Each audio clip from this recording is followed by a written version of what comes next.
লিল্লাহি তাকবীর, লিল্লাহি তাকবীর। যশোরের স্মার্ট ছেলেরা, এই যে আমি যাদেরকে দেখতে পাচ্ছি, all are the Gen Z of Jashore. যারা জেন জি, ওরা স্মার্ট, ওরা ইশারা ইঙ্গিতে কাজ করে। এই যে পুরো গদি উল্টায় দিছে, ঠিক কিনা? 24-এর ছাত্র নাগরিক অভ্যুত্থান আমাদের দেখিয়ে দিচ্ছে কিভাবে চোখের ইশারায় গদি উল্টে দিতে হয়। তো এই জেনজিদের নিয়ে বসেছি, ওরা তো স্মার্ট, ওরা ডিস্টার্ব করবে না। মেহরবানি করে আমার সাথে কানেক্ট করো, 1 to 1, brain to brain, eye to eye, eye contact করো আমার সাথে, তাকাও। কষ্ট হলো আমার দিকে তাকাও, আওয়াজ করা যাবে না, আমার দিকে তাকাও। প্রিয় ভাইয়েরা,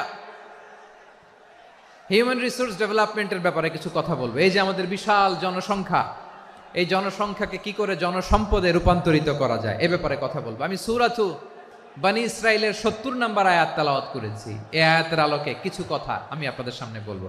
আল্লাহ তাআলা ইরশাদ করছেন, ওয়ালাকাদ কাররামনা বনী আদম ওয়া হামালনাহুম ফিল বাররি ওয়াল বাহরি ওয়া রাযাকনাহুম মিনাত তাইয়্যিবাত ওয়া ফাদ্দালনাহুম আলা কাসীরিম মিম্মান খালাকনা তাফদীলা। পড়েন আল্লাহু আকবার। রব্বুল আলামিন বলেন, ওয়ালাকাদ কাররামনা বনী আদম, আমি বনী আদমকে সম্মানিত করেছি, বনী আদমকে মর্যাদা দিয়েছি।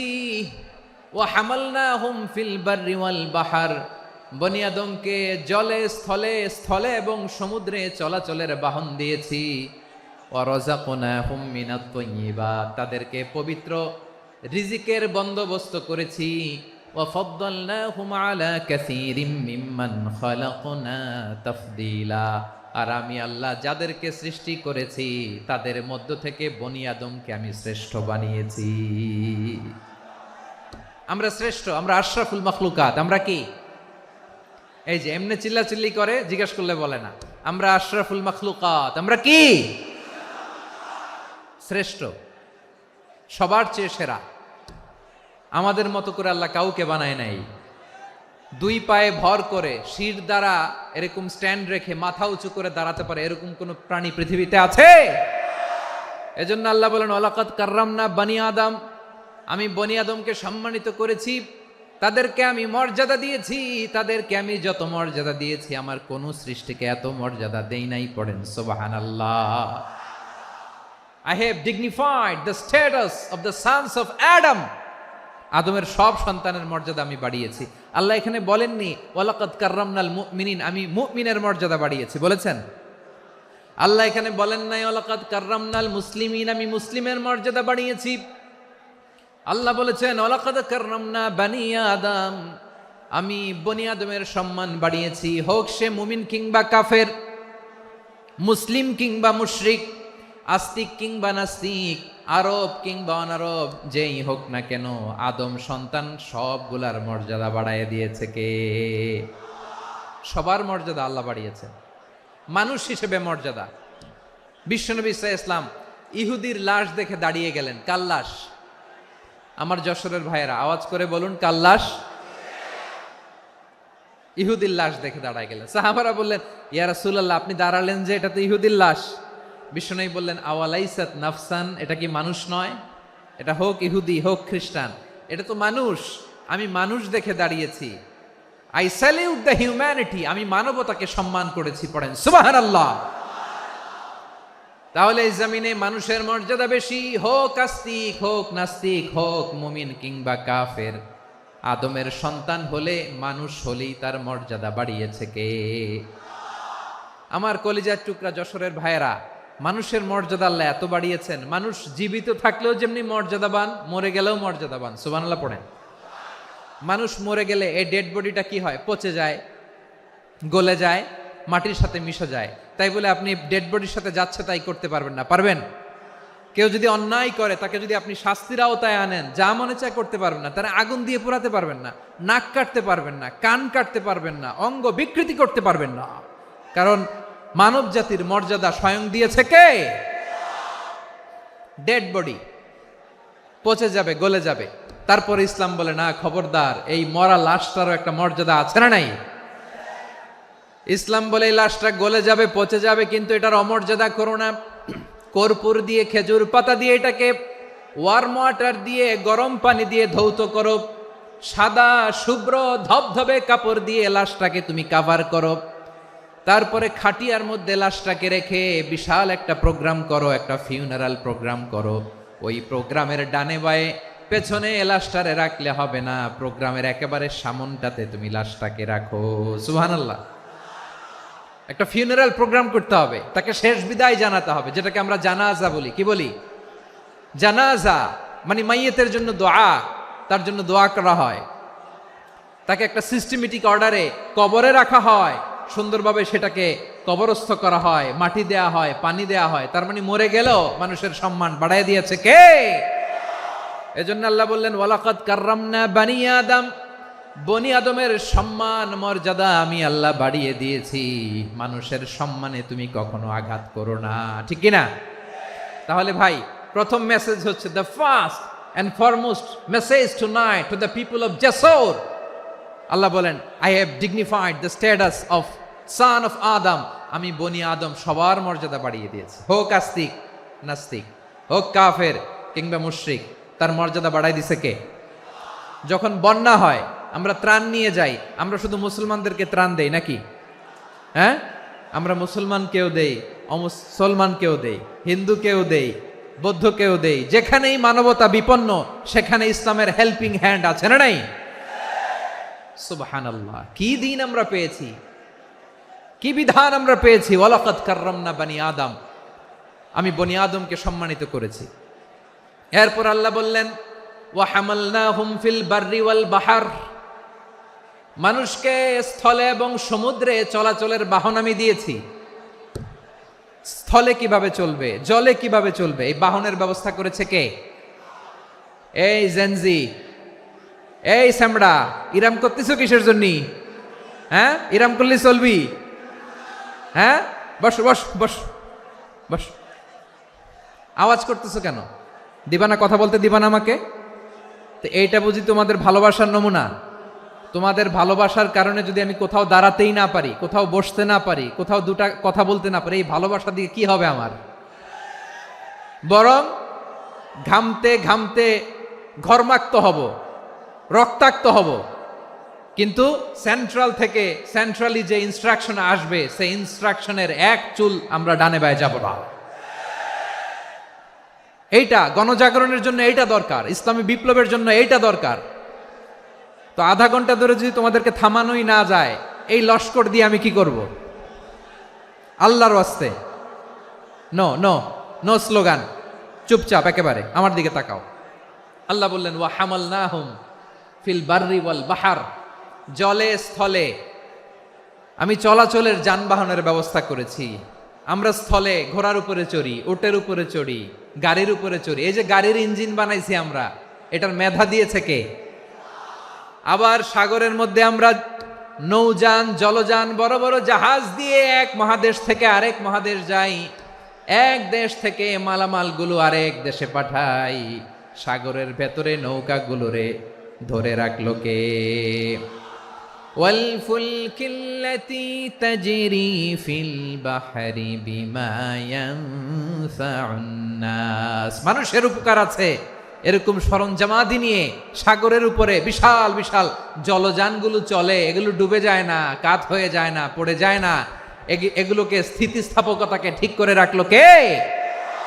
আপনারা জাহাজ দেখেছেন? জাহাজ, হ্যাঁ, বাড়ি চট্টগ্রাম হইলে দেখতে পারতেন। দেখছেন? বিশাল বিশাল জাহাজ, বিশাল জাহাজ মালামাল নিয়ে এক মহাদেশ থেকে আরেক মহাদেশে যায়। গত মাসে আমার জাপান সফর ছিল। এই যে বাংলাদেশে যে গাড়িগুলো চালান, বেশিরভাগ গাড়ি আসে কিন্তু জাপান থেকে। হাজার হাজার গাড়ি একটা জাহাজ বহন করতে পারে, হাজার হাজার গাড়ি। এটারে সাগরের মধ্যে ভাসাইলো কে? সবাই বলুন, ভাসালো কে?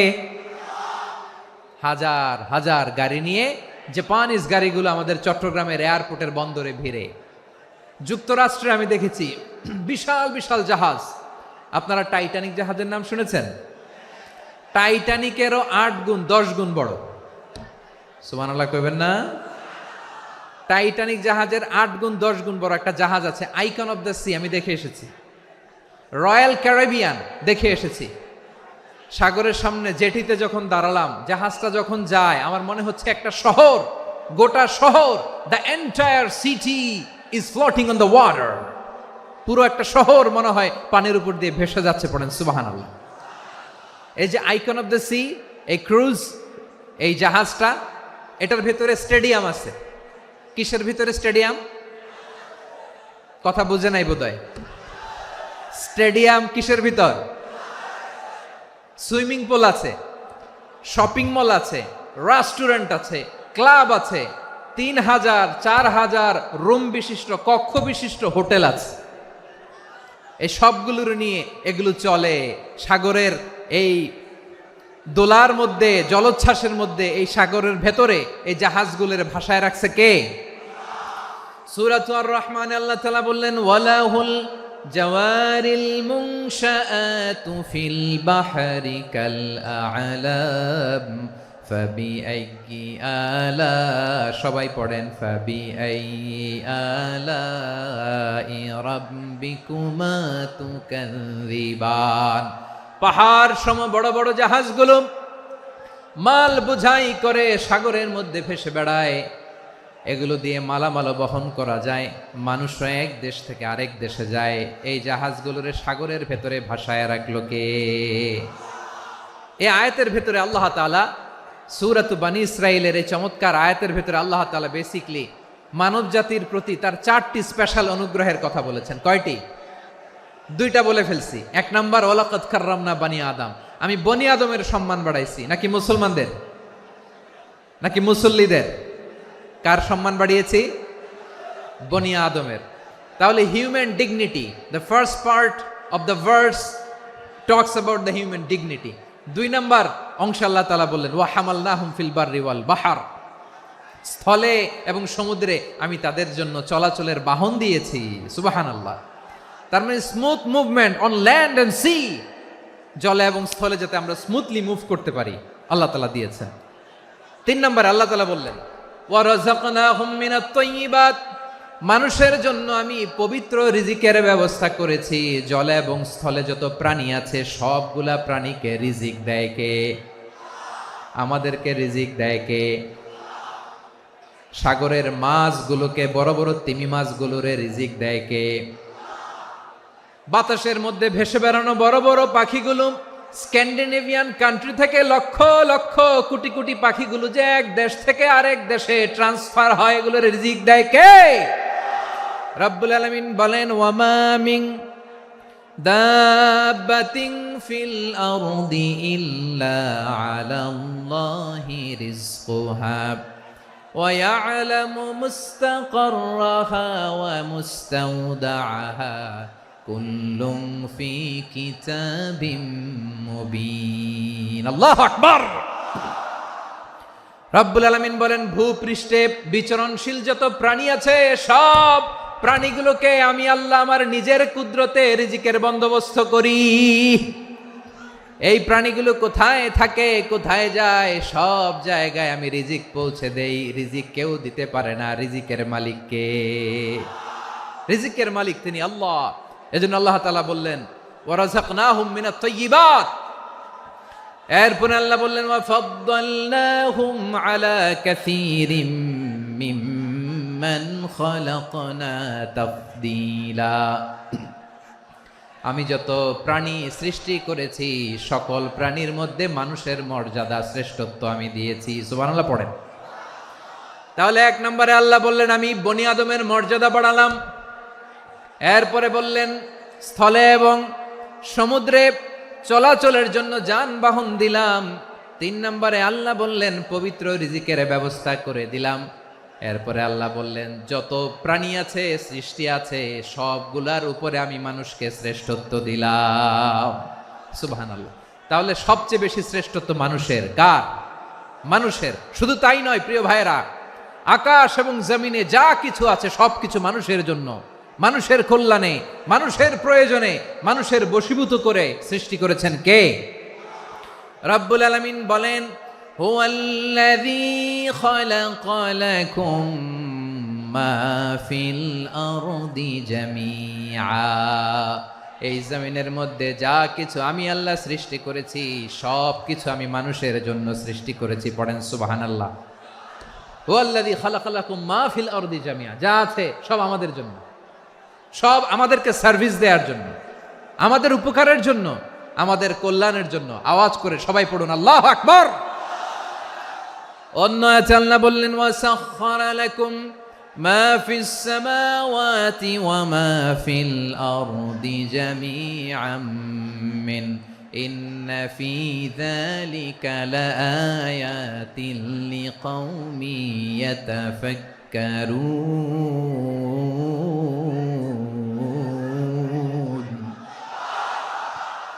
প্রথমে আয়াতে আল্লাহ বললেন, জমিনে যা আছে সব তোমাদের কল্যাণে আমি সৃষ্টি করলাম। এরপরে আল্লাহ বললেন, আকাশেও যা আছে সব তোমাদের জন্য সৃষ্টি করলাম, তোমাদের অনুগত বানায় দিলাম। পড়েন সুবহানাল্লাহ।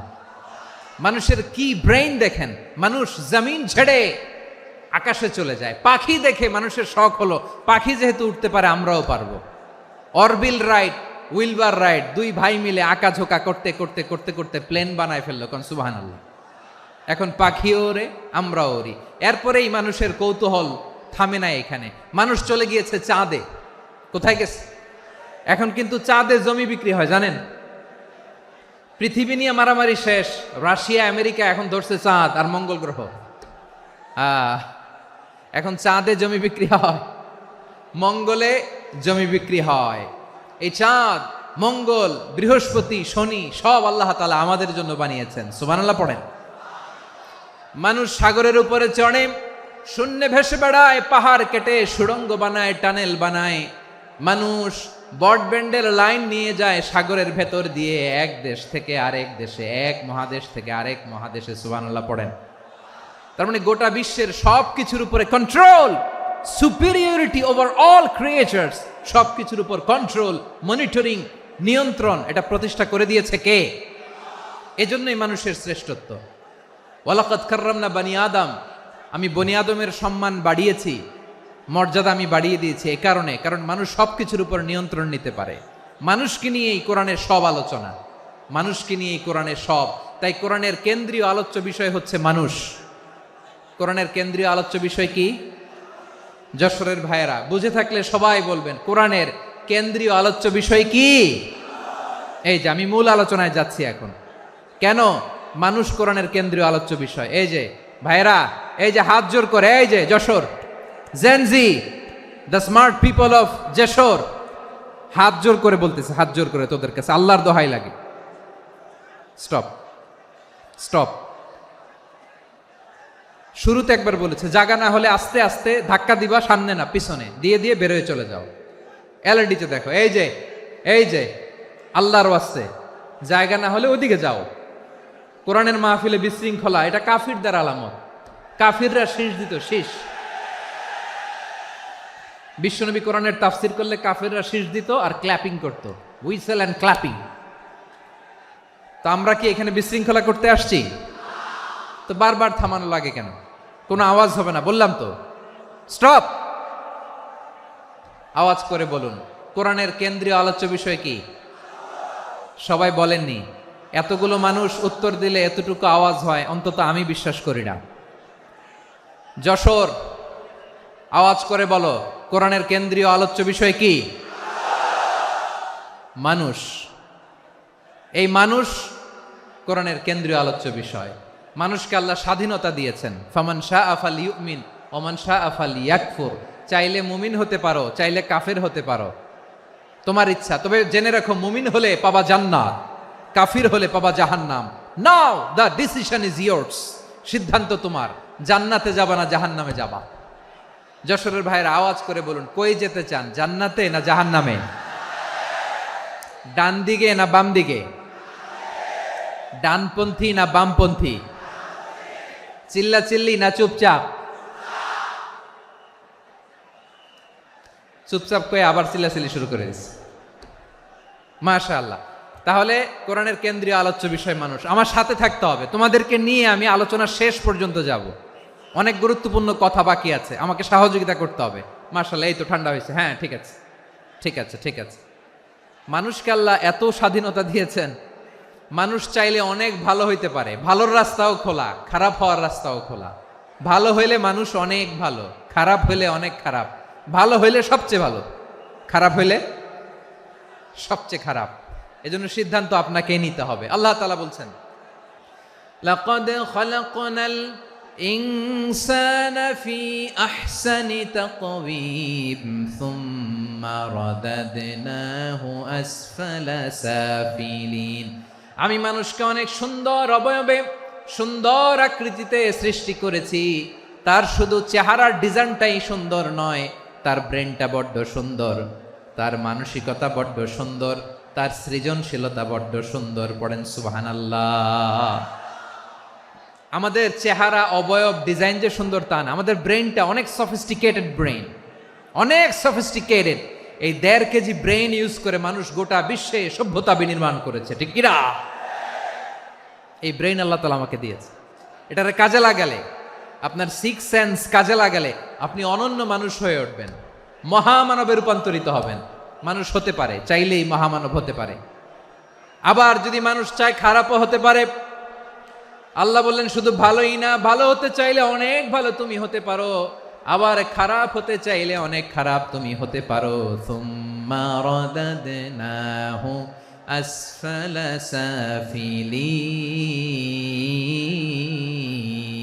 সাফিলিন। খারাপ হলে একেবারে খারাপ হতে পারো, নিকৃষ্ট হলে একেবারে নিকৃষ্ট হতে পারো, ভালো হলেও ভালো হতে পারো। কোন সুবহানাল্লাহ। এবার আওয়াজ করে বলুন, ভালো হতে চাই না খারাপ? শ্রেষ্ঠ না নিকৃষ্ট? মানুষ ভালো হলে মানুষ ফেরেশতার চেয়েও ভালো, মানুষ খারাপ হলে সে পশুর চেয়েও খারাপ। কথা ঠিক কিনা বলেন? ভালো হলে ফেরেশতার চেয়েও ভালো, খারাপ হলে পশুর চেয়েও নিকৃষ্ট। তার মানে শ্রেষ্ঠত্বে মানুষ, শ্রেষ্ঠত্বে ফেরেশতাকে হার মানায়, আর অধপতনে শ্রেষ্ঠত্বে ফেরেশতাকে ছাড়িয়ে যায়, আর অধপতনে পশুকেও হার মানায়। আই রিপিট, আমি আবারও বলছি, মানুষ শ্রেষ্ঠত্বে ফেরেশতাকে ছাড়িয়ে যায়, আর অধপতনে সে পশুকেও হার মানায়। আওয়াজ করে বলতে হবে ঠিক কিনা? এটার প্রমাণ কি? মানুষ শ্রেষ্ঠ হইলে যে ফেরেশতার চেয়েও সেরা, তার প্রমাণ কি? আল্লাহ তাআলা বলছেন, ওয়া ইয কুলনা লিল মালাইকাতি ইসজুদু লি আদম ফাসাজাদু ইল্লা ইবলিস আবা ওয়াস্তাকবারা ওয়া কানা মিনাল কাফিরিন।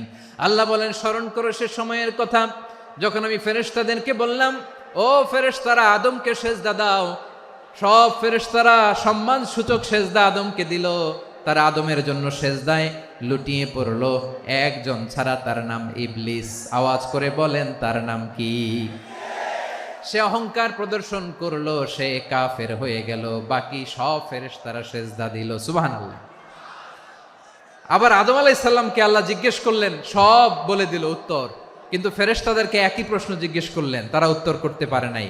তার মানে এর মধ্য দিয়ে প্রমাণিত হয়, মানুষ ভালো হলে ফেরেশতার চেয়েও ভালো, ফেরেশতার চেয়েও মানুষের মর্যাদা বাড়িয়ে দিয়েছে কে? সব নূরের ফেরেশতা যখন মাটির আদমকে সেজদা দেয়, এটা প্রমাণ করে ফেরেশতার চেয়েও মানুষের মর্যাদা বাড়িয়ে দিয়েছে কে? তুমি মাটির আদমকে প্রথম সৃষ্টি করিয়া ঘোষণা করিয়া দিলে শ্রেষ্ঠ বলিয়া, তাই তো নূরের ফেরেশতা করে আদমকে সেজদা। ঠিক কিনা বলেন? তাই তো নূরের ফেরেশতা করে আদমকে সেজদা, সবার চেয়ে সম্মান দিলে মাটির আদমকে।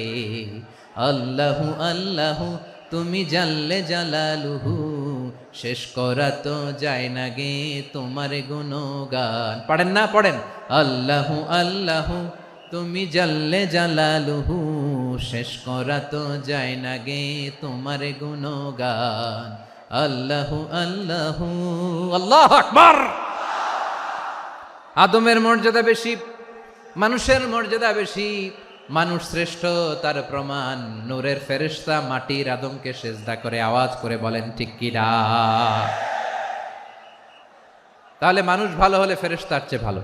আবার মানুষ যদি খারাপ হয় সে পশুর চেয়েও খারাপ,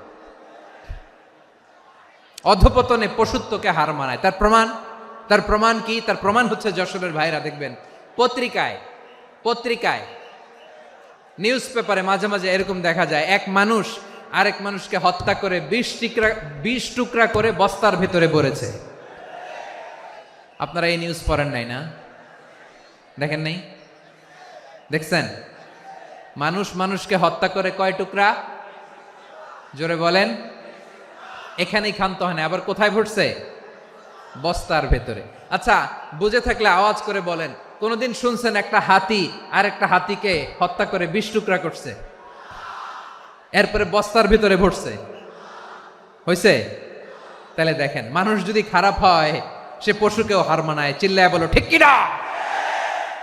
এমনও দুশ্চরিত্র মানুষ আছে যার নজর থেকে ৬ মাসের ছোট্ট মেয়ে থেকে শুরু করে ৮০ বছরের বৃদ্ধারাও নিরাপদ নয়। পশুকেও হার মানে। মানুষের ঘর জ্বালিয়ে পুড়ে মেসাকার করে দেয়, জনপদের পর জনপদ জ্বালায় দেয়। এরকম আছে না নাই? তাহলে আমরা বুঝলাম মানুষ ভালো হলে অনেক ভালো, খারাপ হলে অনেক খারাপ। ও আমার কলিজার টুকরা যশোরের ভাইয়েরা, আসুন না ৩ দিন ব্যাপী এই তাফসিরুল কোরআনের ঐতিহাসিক প্রোগ্রাম থেকে আমরা সিদ্ধান্ত নেই, আমরা ভালো মানুষ হব নাকি খারাপ মানুষ হব। কলিজা থেকে, প্রাণ থেকে আওয়াজ করে সবাই বলুন, ভালো মানুষ নাকি খারাপ মানুষ? ভালো মানুষ হইতে হবে।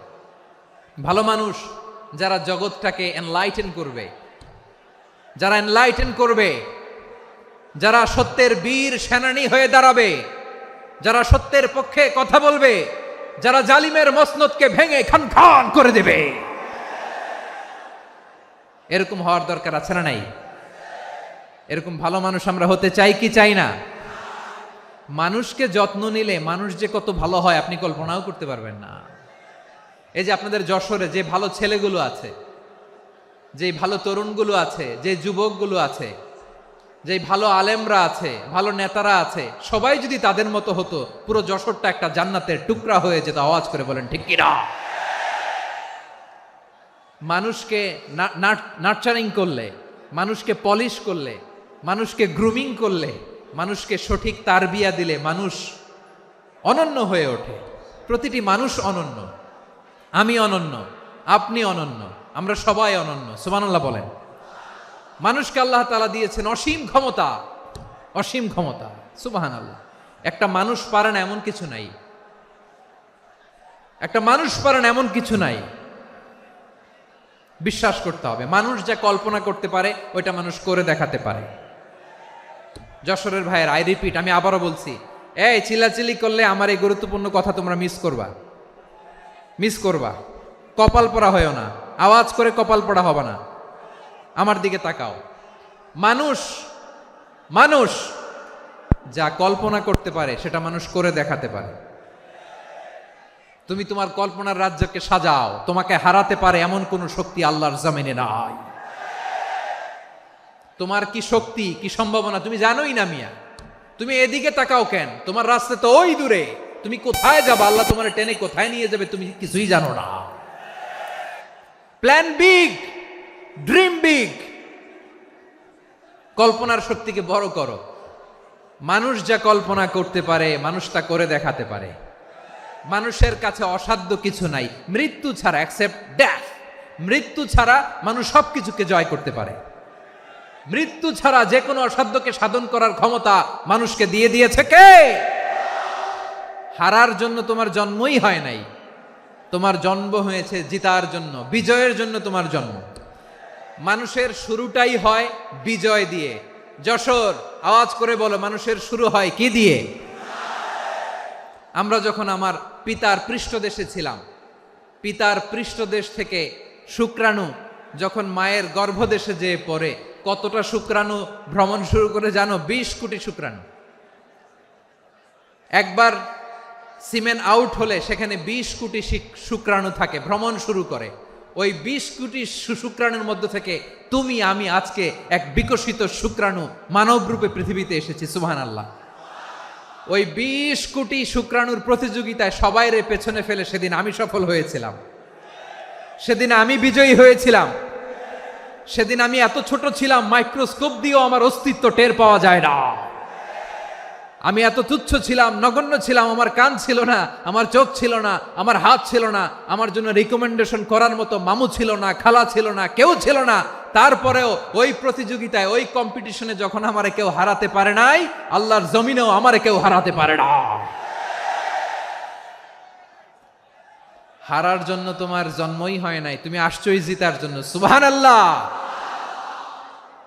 বিশ্বনবী বলেন, আন্নাসু মাআদিন কামাআদিনি যাহাবি ওয়াল ফিদ্দা খিয়ারুহুম ফিল জাহিলিয়াতি খিয়ারুহুম ফিল ইসলাম। Peoples are like mines of gold and silver. সোনার খনি, রূপার খনি, এর চেয়েও বড় খনি হচ্ছে এই মানব সম্পদের খনি। আওয়াজ করে বলেন আল্লাহু আকবার। আল্লাহ তাআলা এই সম্পদ আমাদেরকে দিছে। বিশ্বনবী বলেন, মানুষ হচ্ছে খনির মতো। খিয়ারুহুম ফিল জাহিলিয়াতি খিয়ারুহুম ফিল ইসলাম। জাহিলি যুগে যারা সেরা, ইসলামেও তারা সেরা। ইদা ফাকুহু, যদি তারা বুঝবান হয় তাহলে তাদেরকে সেরা বানায় দিবে কে? তাহলে মানুষের চেয়ে সেরা কেউ হতে পারে? মানুষের চেয়ে অনন্য কেউ হতে পারে? মানুষকে কেউ হারাতে পারে? আওয়াজ করে বলো, তোমাকে কেউ হারাতে পারবে? এই সাহস জাগছে আজকের আলোচনা থেকে। আমি তুমি অনন্য, আমাকে তোমাকে হারায় দেওয়া এত সহজ না, ঠিক কিনা? একটা কথা জীবনের সাথে সেট করে নিতে হবে, আমি জিতি নয় শিখি, আমি কখনো হারি না। জীবনের সাথে সেট করে নাও, জেনজি অফ জেসর, আমি কখনো হারি না, আমি হয় জিতি নয় শিখি। চিল্লায় বলো ঠিক কিনা? আমি কখনো হারি না, আমার হারানো এত সোজা না। কি সাহস জাগছে? বুকে সাহস জাগছে? তাকবীর পড়ো, লিল্লাহে তাকবীর। তাহলে বিশ্বনবী বললেন, নাসু মাআদিন, মানুষ হচ্ছে খনি। এই ধাক্কা ধাক্কি আমি জানি এগুলো ভালোবাসার ধাক্কা ধাক্কি, এজন্য আমি সহ্য করে নেই। এগুলো যে ভালোবাসার ধাক্কা ধাক্কি এটা আমরা বুঝি। পৃথিবীর কোনো আইন, সিকিউরিটি প্রটোকল দিয়ে এটারে মানানো যাবে না, কারণ এটা তো ভালোবাসা, লাভ। লাভ কোনো আইন কানুন দিয়ে বাধা যায় না, মানানো যায় না, ঠিক কিনা বলো?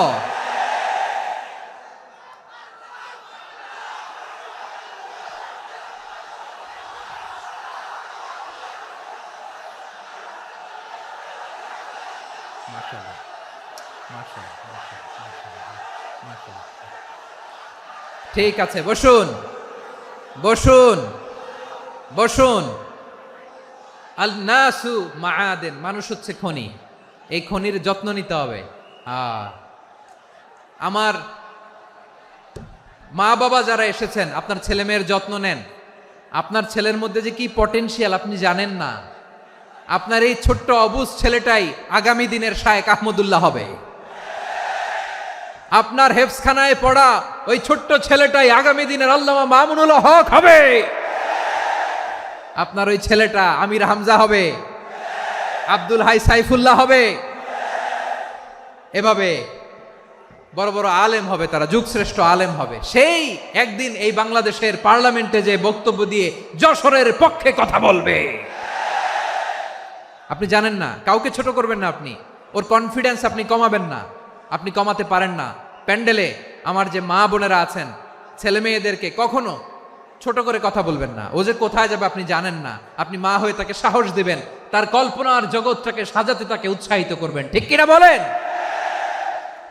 আর আমার প্যান্ডেলের আমার প্রিয় শ্রদ্ধাশীলা মায়েরা বোনেরা, আপনারা তো আরো দামি সম্পদ। বিশ্বনবী বলেন, আর দুনিয়া কুল্লুহা মাতা। আল্লাহ আল্লাহ আল্লাহ, বিশ্বনবীর কথার ওজন দেখেন। আর দুনিয়া কুল্লুহা মাতা ওয়া খায়রু মাতা'আদ দুনিয়া আল মারআতু সালিহা। বিশ্বনবী বলেন, দুনিয়ায় যা দেখো সব আল্লাহর দেওয়া অ্যাসেট, মানে সম্পদ। আর এত অ্যাসেটের ভিড়ে সবচাইতে শ্রেষ্ঠ সম্পদ হচ্ছে নেককার নারী। সুবহানাল্লাহ। ভাইয়েরা, বোনের সাথে খারাপ আচরণ করো না। সন্তান মায়ের সাথে খারাপ আচরণ করো না। আমাদের মায়েরা আমাদের asset, they are our priceless asset. কারণ এই মায়েদের পেটে এসেছে আল্লাহর ওলিরা, এই মায়েদের পেটে এসেছে খান জাহান আলী, এই মায়ের পেটে এসেছে শাহজালাল ইয়ামানি, এই মায়ের পেটে এসেছে আল্লাহর সব নবীরা, নাকি নবীরা আকাশ থেকে ধপ করে জমিনে নেমে আসছে? মায়ের পেটে আসছে। এই মায়ের পেটগুলো খনি। আমার সম্মানিতা মায়েরা, বোনেরা, নিজেকে ইসলাম দিয়ে সাজান, নিজেকে ইসলাম দিয়ে সাজান, নিজেকে পবিত্র রাখুন, নিজের আব্রু ইমান ইজ্জতের হেফাজত করুন, কোরআন পড়ুন, সুন্নাহ পড়ুন। আপনি জানেন না আপনার গর্ভে কে আসছে, কোন ক্ষণজন্মা পুরুষকে আল্লাহ তাআলা আপনার গর্ভে পাঠাবে আপনি জানেন না। মায়েরা, নিজেদেরকে পবিত্র রাখুন, ইসলাম চর্চা করুন, কোরআন চর্চা করুন, নৈতিকতা দিয়ে নিজেকে সাজান। যশোরের জেনজি, নিজেদেরকে প্রস্তুত রাখো আগামীর বাংলাদেশের জন্য। নৈতিকতা, মোরালিটি, ভ্যালিউজ দিয়ে নিজেকে সাজাও, ইসলাম দিয়ে নিজেকে সাজাও, কারণ আগামীর বাংলাদেশ ইসলামের বাংলাদেশ। বাংলাদেশের আসল পরিচয় ইসলাম। বাংলাদেশের আসল পরিচয় কি? সবাই বলে না। বাংলাদেশের আসল পরিচয় কি? এই ইসলাম নিয়ে আমরা সংসদ ভবন সাজাবো, রাজি আছি না নাই? শেকড় ভুলে যাওয়া যাবে না। আমরা ধাপে ধাপে শারিয়া আইনের দিকে যাব ইনশাআল্লাহ, কিন্তু জঙ্গিবাদ দিয়ে নয়, কট্টর পন্থা দিয়ে নয়। আমরা ইন্টেলেকচুয়ালি, গ্রাজুয়ালি, ধাপে ধাপে শারিয়া আইনের দিকে মুভ করব ইনশাআল্লাহ। বলো লিল্লাহি তাকবীর। এদেশের আসল পরিচয় সবাই বলে না, আওয়াজ করে, এদেশের আসল পরিচয়। এদেশে আজান শুনে সূর্য ওঠে শহর গ্রামে, এদেশে আজান শুনে সূর্য ডুবে সন্ধ্যা নামে, এদেশে সকল কাজে সবাই বলে বিসমিল্লাহ, এদেশে ভালো কিছু দেখে শুনে হাসি মুখে সবাই বলে মাশা আল্লাহ, সুবহানাল্লাহ, সুবহানাল্লাহ, সুবহানাল্লাহ, সুবহানাল্লাহ, সুবহানাল্লাহ, সুবহানাল্লাহ, সুবহানাল্লাহ, সুবহানাল্লাহ। ও নবীন তরুণ, তোমার কিসের এত ভয়? জেনে রেখো বাংলাদেশের আসল পরিচয়। বাংলাদেশের আসল পরিচয় ইসলাম। আওয়াজ তুলে বলো, আসল পরিচয় কি? এদেশে পরস্পরে দেখা হলে দেয় সালাম, এদেশে আমজনতার হৃদয় জুড়ে পাক্কালাম, ঠিক কি না? এদেশে বিপদ এলে সর্বজনে সর্বক্ষণে দোয়া পড়ে ইন্না লিল্লাহ, সুবহানাল্লাহ, সুবহানাল্লাহ, সুবহানাল্লাহ, সুবহানাল্লাহ। এদেশে আজান শুনে সূর্য ওঠে শহর গ্রামে, এদেশে আজান শুনে সূর্য ডুবে সন্ধ্যা নামে, এদেশে সকল কাজে সবাই বলে বিসমিল্লাহ, এদেশে ভালো কিছু দেখে শুনে হাসি মুখে সবাই বলে মাশা আল্লাহ, সুবহানাল্লাহ। আওয়াজ করে সুবহানাল্লাহ, সুবহানাল্লাহ, সুবহানাল্লাহ, সুবহানাল্লাহ। সবাই একসাথে সুবহানাল্লাহ, সুবহানাল্লাহ, সুবহানাল্লাহ, সুবহানাল্লাহ। এদেশের আসল পরিচয় কি? আওয়াজ করে বলতে ভয় লাগে। এদেশের আসল পরিচয় কি? ইসলাম দিয়ে আমাদের সংসদ ভবন চলুক, আমরা চাই কি চাই না? বঙ্গভবনে লা ইলাহা ইল্লাল্লাহর পতাকা উড়ুক, আমরা চাই কি চাই না?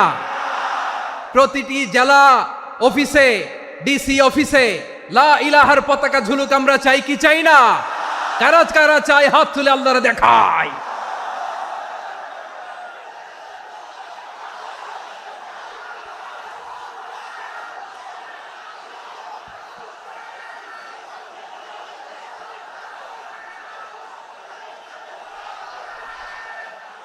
মাশাআল্লাহ, মাশাআল্লাহ, মাশাআল্লাহ, মাশাআল্লাহ।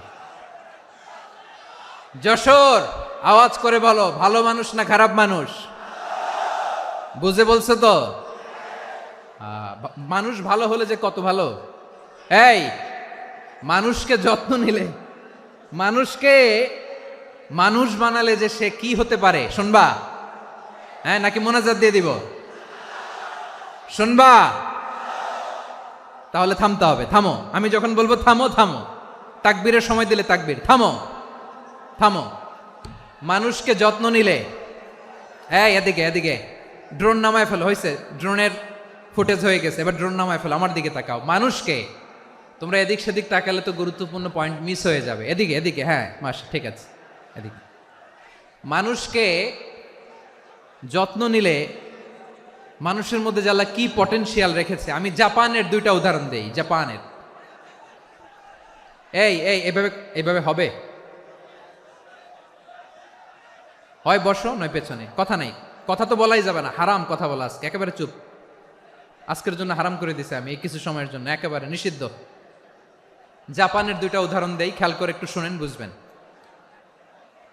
আল্লাহ, 2022 সালে জাপানের সাথে জার্মানির খেলা, ফিফা ওয়ার্ল্ড কাপ 2022। এক পক্ষে জাপান, আরেক পক্ষে কোন দেশ? কথা শোনে নাই। এক পক্ষে কোন দেশ, আরেক পক্ষে? সবাই, এক পক্ষে আরেক পক্ষে। ওই খেলায় জিতেছিল জাপান, জিতেছিল 22 সালের এই ফিফা ওয়ার্ল্ড কাপে। জাপান ফুটবল খেলায় জিতে, as a part of their celebration, তারা খেলার পরে পুরো স্টেডিয়ামটারে ক্লিন করে, the fan base of Japan, লক্ষ লক্ষ মানুষ খেলা দেখতে যায়, তো এত ডাস্টবিনও তো নাই, তো যারা ডাস্টবিনে জায়গা পায় নাই তারা এই যে চকলেটের প্যাকেট, পানির বোতল, চিপসের প্যাকেট তারা এদিকে সেদিকে রেখে দিয়েছে। জাপানের ভক্তরা, জাপানের ফলোয়াররা, as a part of their celebration, তারা খেলার পরে পুরো স্টেডিয়ামের সব ময়লা আবর্জনা ক্লিন করে তারপরে বিদায় নিয়েছে। তাদেরকে কি ক্লিন করার দায়িত্ব দেয়া হয়েছিল? এই যশোর, জাপানের যে ছেলেরা খেলা দেখতে গেছিল ওদেরকে কি ক্লিন করার দায়িত্ব দিছিল? তারা কি স্টেডিয়ামের পরিচ্ছন্নতা কর্মী? তাদের আকল, তাদের সিক্স সেন্স তাদেরকে বলেছে। ছোটবেলা থেকে জাপান গভর্নমেন্ট ওদেরকে এত পরিচ্ছন্নতা শেখায়, ক্লিনলিনেস অ্যাওয়ারনেস ক্যাম্পেইন করায়। ক্লাসে আমি দেখেছি, ক্লাসে নিজের বেঞ্চ নিজে মুছে, ক্লাসের মাঝখানে একটা সময় দেয়, নিজের টেবিল নিজে মুছে, নিজের ক্লাসরুমটা নিজে পরিষ্কার করে। রাস্তাঘাটে একটা ধুলা নাই, ময়লা নাই, একটা টিস্যু নাই। খেলার পরে গোটা বিশ্বকে তাক লাগিয়ে দিয়েছে। জাপানের ফ্যানরা সবার রেখে যাওয়া গার্বেজ, টিস্যু, বোতল পরিষ্কার করে তারপরে স্টেডিয়াম থেকে বিদায় নিয়েছে। আমরা কেন এমন হইতে পারলাম না? আমরা কেন এমন হইতে পারলাম না? জাপানের যারা এগুলো করছে ওদের 3টা করে চোখ না? চোখ তো 3টা, জাপানো লাগো, জাপানো লাগো, হাত তো 4টা, কান তো 6টা। হ্যাঁ, নাকি আমার মতো 2 হাত 2 কানওয়ালা মানুষ? চোখে দেখলে ওটা মানুষ না। চিন্তা করছেন? তার মানে জাপানিজদেরকে যে গ্রুমিং করে শিখানোর মাধ্যমে পরিচ্ছন্ন বানানো গেছে, ওরা যেমনি মানুষ আমরাও মানুষ। আমাদের সন্তানদেরকে শেখালে তারাও পারবে, পারবে কিনা? 2 নম্বর উদাহরণ বলি। চট্টগ্রাম ফেনীতে যারা গিয়েছেন, মেঘনা গোমতী ব্রিজ প্রকল্প নাম শুনছেন? মেঘনা একটা ব্রিজ পার হওয়া লাগে। এই মেঘনা গোমতী, এখানে 3টা ব্রিজ, কাঁচপুর সহ এই 3টা ব্রিজের নির্মাণ কাজ, রেনোভেশনের কাজ দেয়া হয়েছিল জাপানের একটা কোম্পানিকে। কাকে? জাপানের কোম্পানি। নির্মাণ শেষে 738 কোটি টাকা বেঁচে গেছিল, এটা গভর্নমেন্টের হাতে দিয়ে তারা বিদায় নিয়েছে। কত টাকা? 738 কোটি টাকা। যত প্রাক্কলিত ব্যয় নির্ধারণ করা হয়েছে সব টাকা সরকার, তৎকালীন সরকার 2019-এর সরকার, কারা ছিল তো জানেন? এই 2019-এর সরকার তাদেরকে দিয়েছে। তারা রিনোভেশন নির্মাণ শেষে 738 কোটি টাকা অতিরিক্ত বেঁচে গেছিল, এটা আবার গভর্নমেন্টের হাতে বুঝাই দিয়ে তারা বিদায় নিচ্ছে। আমরা কেন এমন হইতে পারলাম না? জাপানের ওরাও মানুষ, আমরাও মানুষ, তার মানে মানুষে মানুষে পার্থক্য আছে না নাই? আচ্ছা, জাপানের 2টা উদাহরণ দিলাম, এবার আমার দেশের 2টা উদাহরণ দিব না? বাংলাদেশের 2টা উদাহরণ দিই। 1 নম্বর উদাহরণ, গত সপ্তাহে আপনারা জানেন কক্সবাজার আমার একটা প্রোগ্রাম ছিল, তো হেলিকপ্টারে গিয়েছিলাম। ফেনী জেলা যখন পার হচ্ছি আমি দেখলাম 3টা উইন্ডমিল। উইন্ডমিল চিনেন তো? বিশাল পিলার, 3টা 4টা পাখা থাকে। বায়ু বিদ্যুৎ কেন্দ্র, বাংলাদেশের প্রথম বায়ু বিদ্যুৎ কেন্দ্র এটা।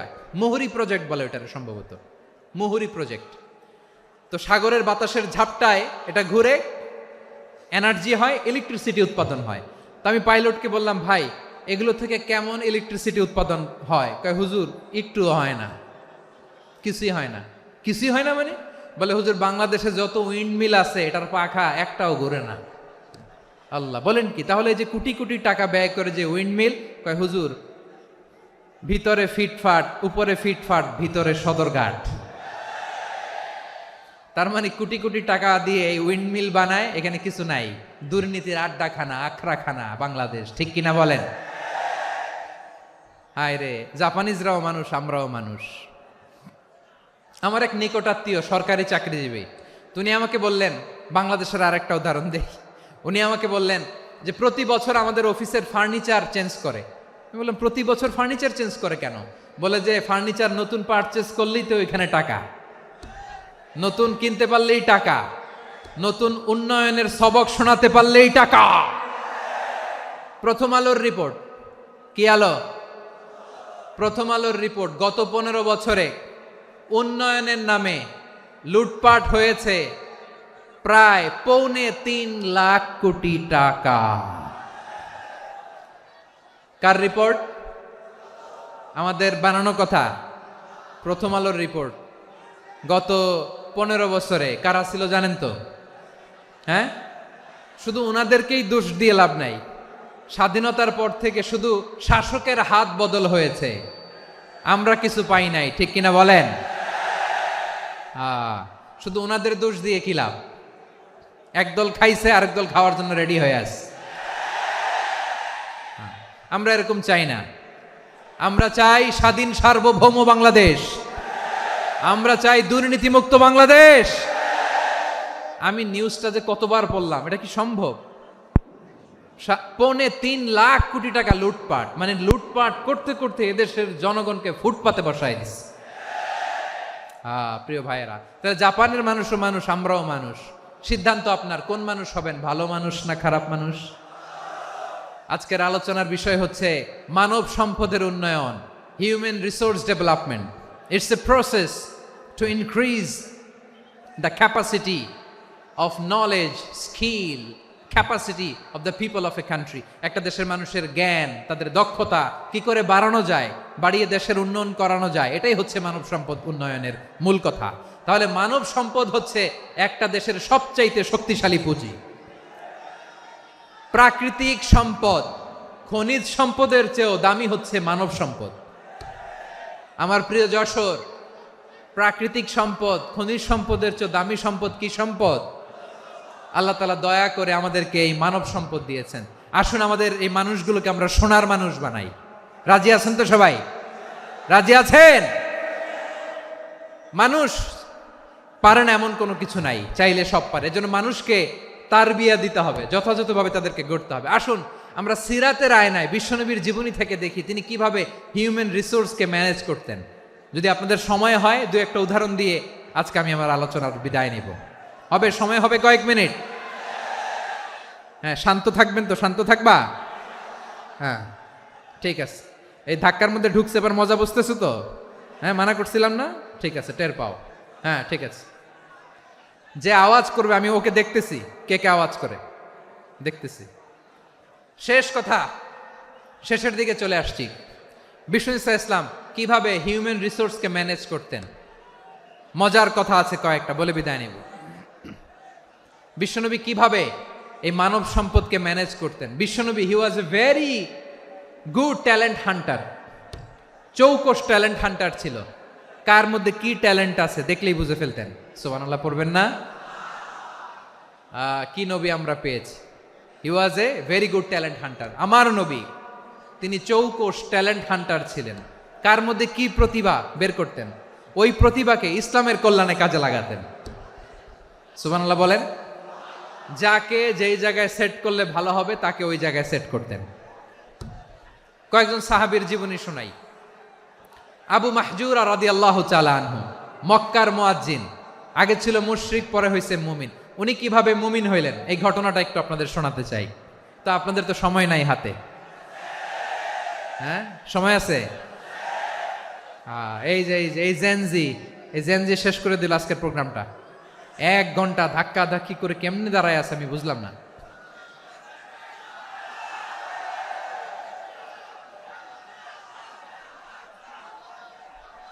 না না, তাকবির না, তাকবির না, চুপ করতে হবে। What I need you stop, just shut up, চুপ। হ্যাঁ ঠিক আছে, এভাবে। আবু মাহজুরা রাদিয়াল্লাহু তাআলা আনহু কিভাবে মুসলিম হলেন আওয়াজ করে শুনেন। হুনাইনের যুদ্ধ, 8ম হিজরি, বিষ্ণু ঈসা ইসলাম হুনাইনের যুদ্ধ শেষে ফিরতেছেন। পথিমধ্যে বেলাল রাদিয়াল্লাহু তাআলা আনহু, এই যে আবার কথা, আই রে আল্লাহ রে, এখানে ধাক্কা ধাক্কি কেন? চলে যাও, পেছনে যাও, যাও পেছনে যাও। কি আজীব তামাশা, যেখানে যায় এখানে ধাক্কা ধাক্কি, মারামারি, গায়ের উপরে কাঁধের উপরে শাউটিং। অনেক গুরুত্বপূর্ণ কথা পয়েন্ট করে নিয়ে আসে যে বলবো, এই শাউট করার কারণে প্রোগ্রামটাই নষ্ট করে দেয়। আসছে আমার ভালোবাসা দেখাইতে, প্রোগ্রামটাই শেষ করে দিয়ে চলে যায়। স্টপ, আবার কথা বল, স্টপ। হুনাইনের যুদ্ধে 8ম হিজরি, কত হিজরি সবাই বলেন না একটু, কত হিজরি? 8ম হিজরিতে হুনাইনের যুদ্ধে রাসূল সাল্লাল্লাহু আলাইহি ওয়াসাল্লাম ফিরে আসতেছেন মদিনায়। পথিমধ্যে বেলাল রাদিয়াল্লাহু তাআলা আনহু আজান দিচ্ছেন। কি দিচ্ছেন? তো পাশে ছিল মুশরিকদের একটা পল্লী, কিছু মুশরিক তরুণ, কিছু অমুসলিম কিশোর, তারা আজানকে ব্যঙ্গ করতেছে। আমাদের বাংলায় মুখ ভেঙ্গানো বলে আর কি। বেলাল রাদিয়াল্লাহু তাআলা আনহু আজান দিচ্ছেন, ওই বাচ্চাগুলো মুশরিক, তো ওরা আজানকে ব্যঙ্গ করতেছে, বিকৃতি করে ওরাও আজান দিচ্ছে। উদ্দেশ্য হচ্ছে আজানকে নিয়ে ঠাট্টা করা। উদ্দেশ্য কি? ঠাট্টা করা। ব্যাপারটা মনে কষ্ট পাওয়ার মতো ব্যাপার না? কিন্তু বিশ্বনবী ওইখানে দেখেন কি খুঁজলেন। বিশ্বনবী খেয়াল করলেন অমুসলিম কিশোরদের মধ্য থেকে একটা কিশোরের গলাটা বড় দরাজ গলা, কণ্ঠটা বড় সুন্দর। খেয়াল করে দেখলেন যে কিছু কিশোর বেলালের আজানকে ব্যঙ্গ করে, বিকৃতি করে, কিন্তু একজনের কণ্ঠ দেখতে পাচ্ছেন না এত দূরে, কিন্তু কণ্ঠটা বড় সুন্দর, দরাজ গলা। বিশ্বনবী সাহাবীদেরকে বললেন, ধরো এগুলারে, ধরো। সবগুলারে ধরে বিশ্বনবীর সামনে আনা হলো। ওরা হাঁটু গেড়ে বসলো। বিশ্বনবী বললেন, তোমাদের মধ্যে কে যেন ব্যঙ্গ করে আজান দিচ্ছিল, তার গলাটা বড় উঁচু, গলার বেসটা বড় মজবুত, মেলোডিয়াস, সুমধুর কণ্ঠ। কে? আবু মাহজুরা বলে, আমার বন্ধুরা সবাই আমার দিকে আঙ্গুল দেখায়, আমি পড়ে গেছি বিপদে। রাসূল সাল্লাল্লাহু আলাইহি ওয়াসাল্লাম বাকি অমুসলিম তরুণদেরকে ছেড়ে দিলেন, বললেন তোমরা যাও। এবার আবু মাহজুরারে পাইছে। আবু মাহজুরার চুলের মধ্যে হাত দিলেন বিশ্বনবী, মাথায় হাত দিয়ে বললেন, এবার আজান দাও দেখি। আবু মাহজুরা বলে, আমি তো আজান দিতে জানি না, কারণ আমি তো বেলালেরটা শুইনা দিছি, আমার তো মুখস্থ নাই, আমি তো আজান দিতে জানি না। বিশ্বনবী বললেন, জানো না? তাহলে আসো, আমি তোমারে শিখাই দেই। সুবহানাল্লাহ পড়েন। আবু মাহজুরা হাঁটু গেড়ে বসে, বিশ্বনবীর মোবারক হাত আবু মাহজুরার চুলের মধ্যে। বিশ্বনবী আজানের মুআল্লিম আবু মাহজুরাকে বলতেছে, ঠিক আছে তোমারে শিখাই দিচ্ছি, আমি যা যা বলবো আমার সাথে সাথে বলো, পারবা? আবু মাহজুরা বলে, পারবো। বিশ্বনবী আজান দিচ্ছেন, মাথায় হাত দিয়ে, আল্লাহু আকবার, আল্লাহু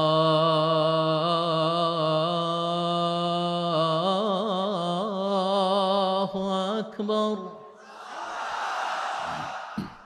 আবু মাহজুরা এই বাক্যটা পড়লেন। বিশ্বনবী দ্বিতীয় বাক্য পড়তে আরম্ভ করলেন, আল্লাহু আকবার,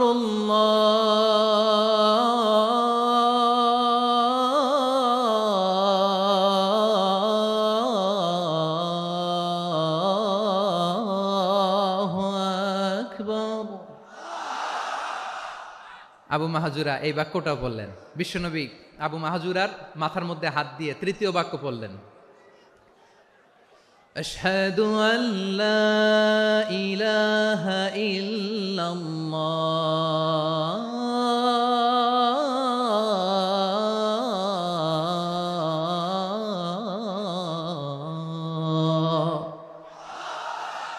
আবু মাহজুরা তৃতীয় বাক্য পড়লেন। বিশ্বনবী একটা বাক্য পরে আবু মাহজুরা পরে, বিশ্বনবী পরে আবু মাহজুরা পরে। আবু মাহজুরা কিন্তু অমুসলিম, মুশরিক। আবু মাহজুরা বলে, এক একটা বাক্য পড়ি আমার কলিজাটা গলে ঠান্ডা হয়ে যায়। এতদিন মোহাম্মদকে গালি দিতাম, এখন মোহাম্মদ আমার মাথায় যখন হাত রাখছে আমার সারা শরীর ঠান্ডা হয়ে গেছে। বিশ্বনবী আজান শিখাচ্ছেন, একটা একটা বাক্য পড়ে, আবু মাহজুরাও পড়ে, বিশ্বনবী পড়ে, আবু মাহজুরাও পড়ে। পুরো বাক্যগুলো যখন শেষ, আজান শেষ, আবু মাহজুরাও যখন পুরো আজান পড়লেন, আবু মাহজুরা বললেন, এতদিন মোহাম্মদের চেহারা দেখলে আমার ঘৃণা লাগতো, আজ থেকে মোহাম্মদের চেহারার চেয়ে প্রিয় চেহারা আমার কাছে নাই। আবু মাহজুরা বললেন, ও মুহাম্মদ, আজানের বাক্য তো আপনি আমারে শেখালেন, এখানেই শেষ করবেন না, আপনি আমারে পড়ায় দেন, লা ইলাহা ইল্লাল্লাহু মুহাম্মাদুর রাসূলুল্লাহ সাল্লাল্লাহু আলাইহি ওয়াসাল্লাম। বিশ্বনবীর সাথে দাঁড়িয়ে উনি শাহাদা পড়ে মুসলমান হয়ে গেলেন। এবার আবু মাহজুরা বলে, ইয়া রাসূলুল্লাহ, ইয়া হাবিবাল্লাহ, আমি মুমিন হয়েছি, মুসলমান হয়েছি, আপনার কাছ থেকে আজান শিখার সৌভাগ্য আমি লাভ করেছি গো নবী। আমার কণ্ঠের বড় তারিফ করেছেন আপনি, আমার আজানকে আপনি পছন্দ করেছেন। একটা জিনিস আপনার কাছে চাই, আপনি আমাকে মক্কার মসজিদুল হারামের মুয়াজ্জিন হিসেবে অ্যাপয়েন্ট করে দে। বিষ্ণু ইসলাম বললেন, যাও আবু মাহজুরা, আমি তোমাকে পৃথিবীর শ্রেষ্ঠতম মসজিদ মক্কার মসজিদুল হারামের মুয়াজ্জিন হিসেবে অ্যাপয়েন্ট করে দিলাম। দেখছেন কিভাবে ট্যালেন্ট হান্টিং করতে হয়, কিভাবে হিউম্যান রিসোর্স মানব সম্পদকে ব্যবহার করতে হয়। আসছিল আজানকে ভেঙ্গাইতে, আসছিল কেন? আজানকে ব্যঙ্গ করার জন্য, বিকৃত করার জন্য। আজানকে বিকৃত করতে যে ইসলামের সবচেয়ে শ্রেষ্ঠ মসজিদের মুয়াজ্জিন হয়ে গেল। পড়েন সুবহানাল্লাহ। হযরত আবু মাহজুরা রাদিয়াল্লাহু তাআলা আনহু ওনার এই সুললিত কণ্ঠ ব্যবহার করে মসজিদুল হারামে এত সুন্দর করে আল্লাহু আকবার বলে আজান দিতেন, মানুষগুলোর, মুসল্লিগুলোর, মক্কাবাসীর হৃদয়কে তিনি বিগলিত করে দিতেন, মানুষের হৃদয়কে ঠান্ডা হয়ে যেত। শুধু এখানেই শেষ না আমার যশোরের ভাইয়েরা, বিশ্বনবী যখন সাইয়েদনা আবু মাহজুরা রাদিয়াল্লাহু তাআলা আনহুকে আজান শিখাচ্ছিলেন, বলেন তো বিশ্বনবীর হাতটা কোথায় ছিল? আবু মাহজুরার মাথার সামনে, এই চুলের উপরে ছিল। আবু মাহজুরা ওই স্মৃতিটাকে ধারণ করবার জন্য, ওই স্মৃতিকে বহন করার জন্য বিশ্বনবীর মোবারক হাত আবু মাহজুরার কপালের চুলের যেই জায়গায় লেগেছে, মৃত্যুর আগের দিন পর্যন্ত আবু মাহজুরা মাথার ওই চুলে কোনোদিন ছুরি আর কামার লাগায় নাই, সেখানে কেচি লাগায় নাই, চুলের মধ্যে খুর লাগায় নাই। আবু মাহজুরা ডান দিকের চুল কাটতো, বাম দিকের চুল কাটতো, পেছনের চুল কাটতো, সামনের চুল কাটতো না। আবু মাহজুরা রাদিয়াল্লাহু তাআলা আনহুর সামনের চুলগুলো বড় হতে হতে যখন এত বড় হয়ে যায়, তিনি চুলগুলো পেঁচিয়ে মাথার মধ্যে রাখতেন, তারপরে তিনি পাগড়ি পরতেন। সবাই জিজ্ঞেস করতো, আবু মাহজুরা, এটা আবার কেমন স্টাইল? দেখতে তোমারে কি বিদঘুটে লাগে, কেমন অড লাগে, কেমন খারাপ দেখা যায়। মক্কায় এমন কোনো মানুষ তো দেখি নাই, ডানে চুল কাটে, বায়ে চুল কাটে, পেছনে চুল কাটে, সামনে কাটে না। ওরে আবু মাহজুরা, কেমন দেখা যায় তোমারে, তুমি সামনের চুল কাটো না কেন? আবু মাহজুরা বলে, আমি হাঁটু গেড়ে পেয়ারা নবীর সামনে বসেছিলাম, আমার এই মাথার চুলের মধ্যে মুবারক হাত লাগিয়ে বিশ্বনবী নিজে আমাকে আজানের প্রতিটা বাক্য শিক্ষা দিয়েছেন। বিশ্বনবীর মোবারক হাত, পবিত্র হাত আমার মাথার চুলের যেই জায়গায় লেগেছে, আমি চাই ওই চুলগুলা নিয়ে আমি আমার কবরের ভিতরে যাব। সাইয়েদনা আবু মাহজুরা রাদিয়াল্লাহু তাআলা আনহু ইন্তেকালের আগের পর্যন্ত মাথার সামনের চুলগুলা কাটে নাই, মাথার সামনের চুল তিনি কাটেন নাই। সুবহানাল্লাহি বিহামদি। কেমন ভালোবাসতেন বিশ্বনবী সাহাবীদেরকে, সাহাবারা কেমন ভালোবাসতেন বিশ্বনবীকে। সামনের চুলগুলো বড় হতে হতে এত বড় ছিল, পেঁচিয়ে রেখে পাগড়ি পরতেন, কাটতেন না। নবীর হাত লেগেছিল। সুবহানাল্লাহ পড়েন।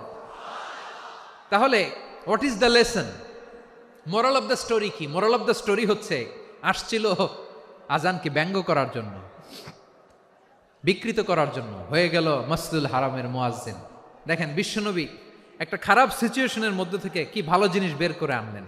আমি যে শুরুতে বলেছি কিভাবে তিনি হিউম্যান রিসোর্সকে ডেভেলপ করেছেন, ম্যানেজ করেছেন। তিনি যে চৌকস ট্যালেন্ট হান্টার ছিল, দেখেন সবার মধ্যে থেকে এর বাছাই করে মুয়াজ্জিন বানাই দিয়েছেন। সুবহানাল্লাহ পড়েন। তার মানে এই না সবাইরে ধরে ধরে উনি মুয়াজ্জিন বানাইছেন, যার যেই ট্যালেন্ট আছে তাকে ওই কাজে অ্যাসাইন করেছেন। যার যেই প্রতিভা আছে তার প্রতিভাকে ইসলামের কাজে লাগিয়েছেন। সুবহানাল্লাহ পড়েন। যায়েদ বিন সাবেত রাদিয়াল্লাহু তাআলা আনহু, নাম শুনেছেন? যশোর, কথা বেরোয় না। যদি জিগায় সালমান খানের নাম শুনছেন, সবাই হাত তুলবে, জি হুজুর শুনছি, মানে সব দেখা শেষ। সালমান খান, আমির খান, অমুক খান, সব খান মুখস্থ, কিন্তু যায়েদ বিন সাবেতের নাম মুখস্থ নাই মুসলমানদের। যেই সাহাবী মাথার সামনের চুল কাটে নাই, মসজিদুল হারামের মুয়াজ্জিন বানাইছেন বিশ্বনবী, সাহাবীর নাম কি? খায়া ফেলাইস, স্লোগানের সাথে খায়া ফেলাইস। আবু মাহজুরা, কি নাম? আবু মাহজুরা আল জুমাহি রাদিয়াল্লাহু তাআলা আনহু। এই নামটা আজকে নিয়ে যাইতে হবে যশোর। আবু মাহজুরা রাদিয়াল্লাহু তাআলা আনহু। 2 নম্বরে বলছিলাম যায়েদ বিন সাবেত রাদিয়াল্লাহু তাআলা আনহু। বিশ্বনবী দেখলেন মদিনার এই আনসারী সাহাবী হাইলি ট্যালেন্টেড, ইন্টেলেকচুয়াল, মেরিটোরিয়াস, জ্ঞানের প্রতি তার আকর্ষণ, মারাত্মক আকর্ষণ। বিশ্বনবী তাকে দায়িত্ব দিলেন, কোরআন যা নাজিল হয় তুমি লিখো, কাতিবুল ওয়াহি বানায় দিলেন। সুবহানাল্লাহ। যায়েদ বিন সাবেতরে আবার আজান শিখান নাই, কারণ তার মধ্যে বিশ্বনবী প্রতিভা দেখেছেন, একাডেমিক প্রতিভা। বিশ্বনবীর একাডেমিক প্রজেক্টগুলো তিনি হ্যান্ডেল করতেন। যায়েদ বিন সাবেত ছিল বিশ্বনবীর ব্যক্তিগত সচিব। কি ছিল? ব্যক্তিগত সচিব, বোঝেন নাই? বিশ্বনবীর ব্যক্তিগত সচিব এবং দোভাষী। ইহুদিরা কিছু লিখে দিলে এটার অর্থ বিশ্বনবীরে বুঝায় দিতেন, আবার ইহুদিদের কাছে কিছু লিখতে হলে তিনি লিখে দিতেন। বিশ্বনবী একদিন বললেন, ইন্নী ওয়াল্লাহি মা আমানু ইয়াহুদা আলা কিতাব। ইহুদিরা যে চিঠি পাঠায় অর্থ তো বুঝি না, আরেক ইহুদি আইনে অর্থ করা লাগে।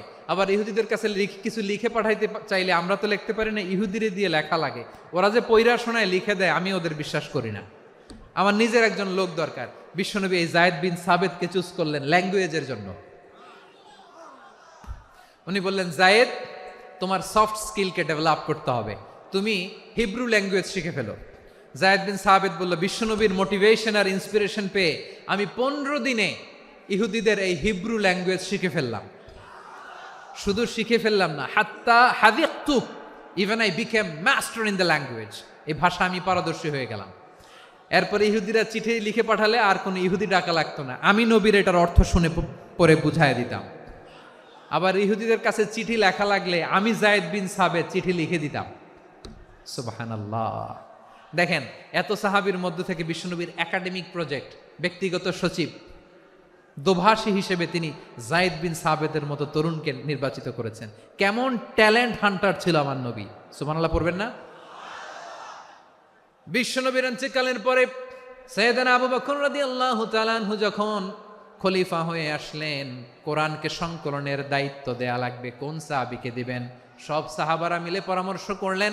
সাইয়েদনা আবু বকর, ওমর সবাই মিলে এই বিশাল কোরআন সংকলনের গুরু দায়িত্ব বিশ্বনবীর ব্যক্তিগত সচিব, বিশ্বনবীর দোভাষী, বিশ্বনবীর সিলেক্ট করাই লোক যায়েদ ইবনে সাবেত রাদিয়াল্লাহু তাআলা আনহুকে দিয়েছে। কোরআনের কপি তো আজকে এখানে রাখে নাই। এই যে আজকের যে কোরআন পড়েন, এটা আগে এরকম ছিল না। কোরআন নাজিল হলে সাহাবারা চামড়ার, ওটের চামড়ায় লিখে ফেলতো, ওটের চ্যাপ্টা হাড্ডির মধ্যে লিখে ফেলতো, গাছের গুড়ির মধ্যে লিখে ফেলতো, বিভিন্ন জনের কাছে ছড়ানো ছিটানো ছিল। আবু বকর রাদিয়াল্লাহু তাআলা আনহু একসাথে করলেন, পরবর্তীতে উসমান রাদিয়াল্লাহু তাআলা আনহু একসাথে করলেন। 114 সূরার এখন এই মুসহাফ, এই কম্পাইলেশন, এই কপি আমরা পেয়েছি, যার হিউজ কন্ট্রিবিউশন ছিল। এই পুরো কোরআন কম্পাইলেশনের প্রজেক্ট ম্যানেজার ছিল যায়েদ বিন সাবেত রাদিয়াল্লাহু তাআলা। কোরআন কম্পাইলেশনের প্রজেক্ট ম্যানেজার। দেখেন, উনারে মাথায় হাত দিয়ে আজান শিখায় নাই। সুবহানাল্লাহ কইবেন না? তাহলে প্রথম সাহাবী আবু মাহজুরাকে মুয়াজ্জিন বানাইলেন, যায়েদ বিন সাবেতকে ব্যক্তিগত সচিব আর দোভাষী বানালেন, মুসআব ইবনে উমাইর রাদিয়াল্লাহু তাআলা আনহুকে ইসলামের প্রথম অ্যাম্বাসেডর বানালেন। তাহলে তৃতীয় নাম্বার একজন সাহাবীর নাম বলছি, মুসআব ইবনে উমাইর। মুসআব, কি নাম? নামটা কেমন লাগে? এই কয়েকজনের ভাল লাগে, বাকিদের ভাল লাগে না? ভাল লাগে? এই আর কয়েকটা মিনিট দেওয়া যাবে না আমাকে আল্লাহর রাস্তে? হ্যাঁ, ঠিক আছে। আমি তোমাদেরকে ভালোবাসা দেখাবো, দোয়া করব, যদি চুপ থাকো, একেবারে চুপ, কষ্ট সহ্য করো। বাকিরা যা সওয়াব পাবে তোমরা ডবল পাবা, যেহেতু কষ্ট বেশি, কিন্তু চুপ। 3 নম্বর সাহাবীর নাম মুসআব। এই ধাক্কাধাক্কি কেন রে ভাই? না না না, এরকম হইলে আসবো না যশোর, আমি আর আসবো না। হয় পিছনে চলে যাও, নাহলে চুপ, ধাক্কাধাক্কি নাই। 3 নম্বর সাহাবীর নাম মুসআব। কি নাম? He was the first ambassador in Islam. ইসলামের প্রথম ডিপ্লোমাট, প্রথম কূটনৈতিক, ইসলামের প্রথম কূটনৈতিক, ইসলামের প্রথম ডিপ্লোমাট, প্রথম অ্যাম্বাসেডর মুসআব ইবনে উমাইর। মক্কার তরুণ যুবক, উনি পারফিউম লাগাইলে মানুষ দেখলেই বুঝতো এটা মুসআব লাগাইছে। এমন ড্যাশিং ফেসের ছিল, এমন স্মার্ট ড্যাশিং ফেস, এমন পার্সোনালিটির মানুষ ছিল মুসআব রাদিয়াল্লাহু তাআলা আনহু। কারণ যিনি ইসলামের স্পোকম্যান হবেন, মুখপাত্র হবেন, তার স্মার্ট হওয়ার দরকার আছে না নাই? আকাবার প্রথম শপথ যখন হলো, তাদের সাথে বিষ্ণু ঈসা ইসলাম মদিনাতে একজন মুখপাত্র পাঠালেন, ডিপ্লোমাটকে পাঠালেন, অ্যাম্বাসেডর অফ ইসলাম। তিনি হচ্ছেন মুসআব ইবনে উমাইর। পড়েন সুবহানাল্লাহ।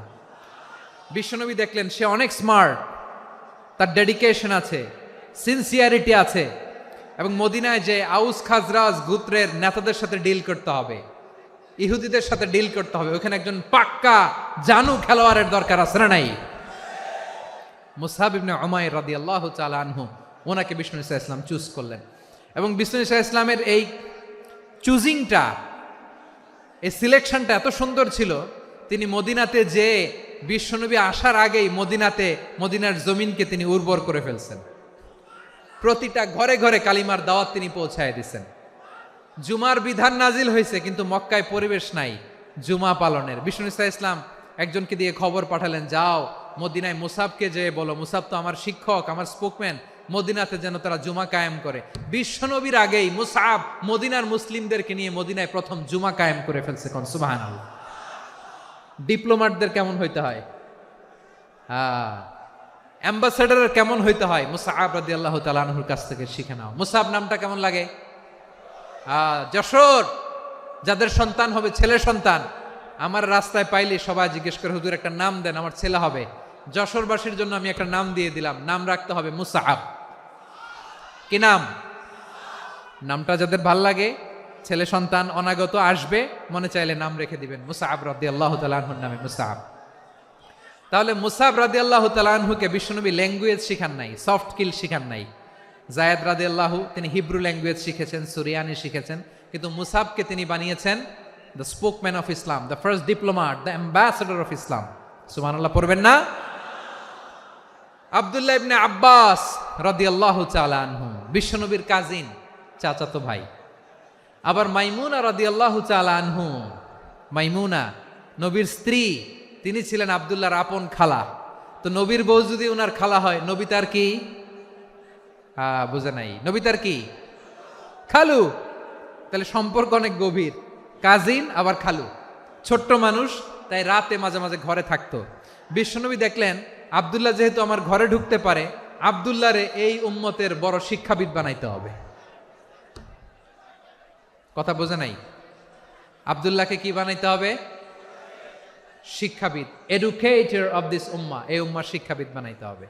তাই আব্দুল্লাহ ইবনে আব্বাসকে বিশ্বনবী হাতে কলমে শিক্ষা দিয়েছেন। আহারে, আর এরপরে যে কি ভাষা আসবে তোমাদের জন্য আমার মুখ থেকে আমি নিজেও জানি না। 1 ঘন্টা যাবত ধাক্কা ধাক্কি মারামারি। তো আসতে বলছে কে তোমাকে? পেছনে চলে যাও, জায়গা না পেলে। পুরো প্রোগ্রামটাই নষ্ট করে দিল।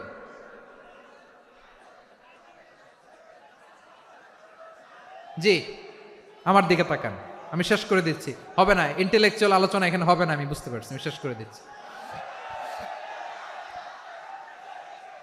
আব্দুল্লাহ ইবনে আব্বাস রাদিয়াল্লাহু তাআলা আনহু, মনোযোগ দিয়ে কয়েকটা মিনিট শুনুন, আমি এখনই শেষ করে দিচ্ছি, এরপর আওয়াজ করবে। এই যে এগুলো কি আমি বুঝলাম না। আমি বললাম না সব করা যাবে, বসে যাও, শুয়ে যাও, চলে যাও, আওয়াজ করা যাবে না। অন্যকে বসো এটাও বলার দরকার নাই, জাস্ট এদিকে তাকাও। আল্লাহ। আব্দুল্লাহ ইবনে আব্বাস রাদিয়াল্লাহু তাআলা আনহু, ওনাকে বিশ্বনবী হাতে কলমে শিক্ষা দিয়েছেন। যেহেতু উম্মতের শিক্ষাবিদ হবেন, এডুকেটর হবেন। তো বিশ্বনবী রাতে যখন তাহাজ্জুদ পড়তেন, ছোট্ট আব্দুল্লাহ ঘরে থাকতো। বুঝতে পেরেছেন? ছোট্ট মানুষ তো ঘরে থাকতো। তো বিশ্বনবী তাহাজ্জুদের জন্য একবার দাঁড়িয়েছেন, ছোট্ট আব্দুল্লাহ অজু করে দাঁড়াইছে। আচ্ছা বলেন তো, ইমাম আর মুসল্লি মোট যদি দুইজন হয়, একজন ইমাম একজন মুসল্লি, তো মুসল্লি ইমামের কোন দিকে দাঁড়াবে? ডানে দাঁড়াবে। ছোট্ট আব্দুল্লাহ বুঝে নাই, বিশ্বনবী তাহাজ্জুদ শুরু করেছেন, উনি একতেদা করছেন আর দাঁড়াইছেন বায়ে। কোথায় দাঁড়িয়েছেন? আব্দুল্লাহ বলেন, যখন আমি বায়ে দাঁড়ালাম, আখাযা রাসূলুল্লাহ সাল্লাল্লাহু আলাইহি ওয়াসাল্লাম উযুনি আল ইউমনা ইয়াফতিলুহা, বিশ্বনবী নামাজরত অবস্থায় আমার কান ধরে টেনে আমার ডান দিকে এনে দাঁড় করায় দিলেন। পড়েন সুবহানাল্লাহ। দেখেন, হাতে কলমে শিক্ষা। আর জীবনে ভুলাবে? কথা কয় না, আর ভুলাবে? আর ভুল হবে না। এভাবে বিশ্বনবীর অনেক সঙ্গ পেয়েছেন, সফর করেছেন, একই বাহনে বসেছেন, এক বাহনে বসে লম্বা নাসিহত করেছেন, বলেছেন, ইয়া গোলাম ইহফাজিল্লাহ ইয়াহফাজকা ইহফাজিল্লাহ তাজিদহু তুজাহাক ইযা সাআলতা ফাসআলিল্লাহ ওয়া ইযা ইসতাআনতা ফাসতাইন বিল্লাহ। আল্লাহর বিধান মানো, আল্লাহর বিধান রক্ষা করো, আল্লাহ তোমায় রক্ষা করবে। আব্দুল্লাহ, চাইতে হলে আল্লাহর কাছে চাও, সাহায্য চাইতে হলে আল্লাহর কাছে সাহায্য চাও। মনে রেখো, গোটা বিশ্বের সবাই যদি তোমার সাহায্য করতে চায়, ততটুকুই করতে পারবে যতটুকু আল্লাহ তোমার নসিবে রেখেছে। গোটা বিশ্ব যদি তোমার বিরুদ্ধে ষড়যন্ত্রে দাঁড়িয়ে যায়, ক্ষতি ততটুকু করতে পারবে যতটুকু তোমার জন্য বরাদ্দ আছে। এর বাইরে কিছু করতে পারবে না। আওয়াজ করে বলেন ঠিক কিনা? এভাবে হাতে কলমে শিখিয়েছেন, বিশ্বনবীর সঙ্গ পেয়েছেন। উনাকে বিষ্ণু ইসলাম শিক্ষাবিদ, এডুকেটর অফ দিস উম্মাহ হিসেবে সিলেক্ট করেছেন, হাতে কলমে শিখিয়েছেন। বিশ্বনবী একবার প্রকৃতির ডাকে সাড়া দিয়ে এসেছেন। এখন কি করতে হবে? নামাজের জন্য অজু করতে হবে। বিশ্বনবী এসেই দেখেন অজুর বদনায় পানি ভরা, খুশি হয়ে গেলেন। বললেন, কে রেখেছে পানি? একজন বলল, আব্দুল্লাহ রেখেছে। বিশ্বনবী অত্যন্ত খুশি হলেন। খুশি হয়ে একটা দোয়া করলেন, বললেন, আল্লাহুম্মা ফাক্কিহু ফিদ্দীন ওয়া আল্লিমহু তা'ওয়ীল। আল্লাহ, তুমি আব্দুল্লাহকে দ্বীনের বুঝ দিও আর কোরআনের তাফসির শিক্ষা দিও। বিশ্বনবীর এই দোয়া এমন লাগছে, উনি রাইসুল মুফাসসিরিন, এই পৃথিবীতে যত মুফাসসির ছিল, যত মুফাসসির আসবে, সকল মুফাসসিরের সম্রাট হিসেবে স্বীকৃত হয়েছেন আব্দুল্লাহ ইবনে আব্বাস। বিশ্বনবী ওনারা আজান শিখান নাই, বিশ্বনবী ওনারা ল্যাঙ্গুয়েজ শিখান নাই, বিশ্বনবী ওনারা অ্যাম্বাসাডার বানান নাই, হাতে কলমে শিক্ষা দিয়েছেন। ছোট্ট মানুষ, বিশ্বনবী ইন্তেকাল করলেন। আবু বকরের সময় গেল, ওমরে ফারুকের খেলাফত, তখনও তিনি তরুণ। ওমরে ফারুক রাদিয়াল্লাহু তাআলা আনহু ওনার ক্যাবিনেট মিনিস্ট্রির বৈঠকে এই আব্দুল্লাহ ইবনে আব্বাসকে পাশ দিয়ে বসায় রাখতেন। বয়স্ক সাহাবারা এটা পছন্দ করতো না। তারা বলতো, ঘটনা কি? আব্দুল্লাহর মতো ছেলে নাতি আমাদের আছে, এরা কেন রাখে ওমরে ফারুক? ওমরে ফারুক এটা টের পেলেন। তিনি বুঝতে পারলেন যে ক্যাবিনেট মেম্বাররা এটা পছন্দ করে না, ছোট্ট আব্দুল্লাহরে কেন রাখি, কেন যে রাখি, এটা একদিন বুঝাবো। একদিন মিটিংয়ে তিনি সবাইকে বললেন, ইদা জাআ নাসরুল্লাহি ওয়াল ফাতহ। এই আয়াত দ্বারা উদ্দেশ্য কি বলেন তো মুরব্বী সাহাবীরা? এক সাহাবী বলেন, এই সূরা দ্বারা উদ্দেশ্য, আল্লাহ বলেছেন আমাদেরকে বিভিন্ন ল্যান্ড, বিভিন্ন এলাকা বিজয় করতে হবে। ওমরে ফারুক বললেন, না, হয়নি। আরেকজন বললেন, বিজয় হওয়ার পর আমাদের বেশি বেশি আল্লাহর বরত্বের ঘোষণা দিতে হবে, এটা উদ্দেশ্য। ওমরে ফারুক বললেন, না, হয় নাই। যারা জিজ্ঞেস করেন কেউ পারে না। সব শেষে বিশ্বনবী ছোট্ট আব্দুল্লাহরে বলেন, আব্দুল্লাহ, ইদা জাআ নাসরুল্লাহি ওয়াল ফাতহ, এর দ্বারা উদ্দেশ্য কি বলো তো? ছোট্ট আব্দুল্লাহ বলেন, হুয়া আজালু রাসূলিল্লাহ। এই আয়াত দ্বারা বিশ্বনবীর বিদায়কে উদ্দেশ্য নেওয়া হয়েছে। ওমরে ফারুক বললেন, হাযা হুয়া, এটাই তো সঠিক উত্তর, এটাই সঠিক তাফসীর এই আয়াতের। কারণ ইদা জাআ নাসরুল্লাহি ওয়াল ফাতহ, যখন আল্লাহর সাহায্য আর বিজয় আসবে, ওয়া রাআইতান নাসা ইয়াদখুলুনা ফি দীনিল্লাহি আফওয়াজা, আপনি দেখবেন দলে দলে, ঢলে ঢলে, বানের পানির মতো মানুষ ইসলামের দিকে ঢুকতেছে, ইসলামের বিজয় হয়েছে। তো ইসলামের বিজয়ের মিশন নিয়ে নবী আসছে, বিজয়ী যখন হয়ে গেছে, এখন তো নবীর বিদায় হবে। জোরে বলেন ঠিক কিনা? কোন সাহাবী এই সূক্ষ্ম কথাটা ধরতে পারে নাই, ওই আব্দুল্লাহ ছাড়া। আব্দুল্লাহ যখন উত্তর দিছে, সব সাহাবীদের টনক নড়েছে। এরপর থেকে কোনো ক্যাবিনেট মিটিং এ আর কোনো সাহাবারা কোনো প্রশ্ন করে নাই। আওয়াজ করে পড়েন সুবহানাল্লাহ। বিশ্বনবী আব্দুল্লাহ ইবনে আব্বাসকে দ্য এডুকেটর অফ দ্য উম্মাহ, উম্মার শিক্ষাবিদ হিসেবে গ্রহণ করেছেন। আওয়াজ করে পড়তে হবে আল্লাহু আকবার। সাহাবীদের নামগুলো মনে থাকবে? এক নম্বরে আবু মাহজুরা, মুয়াজ্জিন বানাইছেন। যায়েদ ইবনে সাবিত, দোভাষী, ট্রান্সলেটর অফ প্রফেট, এবং তিনি ছিলেন বিশ্বনবীর ব্যক্তিগত সচিব। মুসআব ইবনে উমাইর, the first ambassador and diplomat of Islam. আব্দুল্লাহ ইবনে আব্বাস, এই উম্মার সবচেয়ে বড় এডুকেটর, শিক্ষাবিদ। আরেকজন ছিল আব্দুল্লাহ ইবনে মাসউদ রাদিয়াল্লাহু তাআলা। দুই আব্দুল্লাহ, আব্বাস গেল, আরেকজন হচ্ছে মাসউদ। মক্কার তরুণ, ছাগল পালতো মুশরিকের বিশ্বনবী আর আবু বকর রাদিয়াল্লাহু তাআলা আনহু একবার গেলেন, যে দেখে এই তরুণ দাঁড়ায় আছে। বিশ্বনবী বলেন, আমি খুব ক্ষুধার্ত, তোমার কাছে কি দুধ আছে ছাগলের? আব্দুল্লাহ ইবনে মাসউদ বলে, আছে। ওয়ালাকিন আনা মুতামান, কিন্তু যে দুধ আছে এটা আমানতের, আমি দিতে পারবো না। বিশ্বনবী এইটা শুনেই তারা টার্গেট করে ফেলছে। আনা মুতামান, দুধ আছে কিন্তু এটা আমার মালিকের, আমি তো দরদ দেখাই, আমার মালিকের দুধ আপনি পথিক, আপনারা দিতে পারি না। বিশ্বনবী টার্গেট করে ফেলছেন, এরে আমার কাজে লাগাইতে হবে। বিশ্বনবী বললেন, আচ্ছা ঠিক আছে, দুধ দিও না, কিন্তু এমন ছাগি আছে কিনা যেই ছাগির সাথে কোনো ছাগলের মিলন হয় নাই, তার ওলানে দুধও আসে নাই, বাচ্চাও নাই, এরকম ছাগির থেকে যদি আমি দুধ খাই তাহলে তো সমস্যা নাই। বলতেছে, এরকম ছাগির থেকে দুধ খাইলে সমস্যা নাই, কারণ এরকম ছাগির ওলান থেকে দুধ আসবেও না। বলতেছে, ঠিক আছে, এরকম একটা ছাগি নিয়ে আসা হলো। বিশ্বনবী বিসমিল্লাহ বলে ওই ছাগির ওলানে হাত দিলেন। হাত দিতে দেরি, পুরো ওলানটা দুধে ভরে যেতে দেরি হয় না। বিশ্বনবী আর আবু বকর রাদিয়াল্লাহু তাআলা আনহু দহন করে পেট ভরে খেলেন।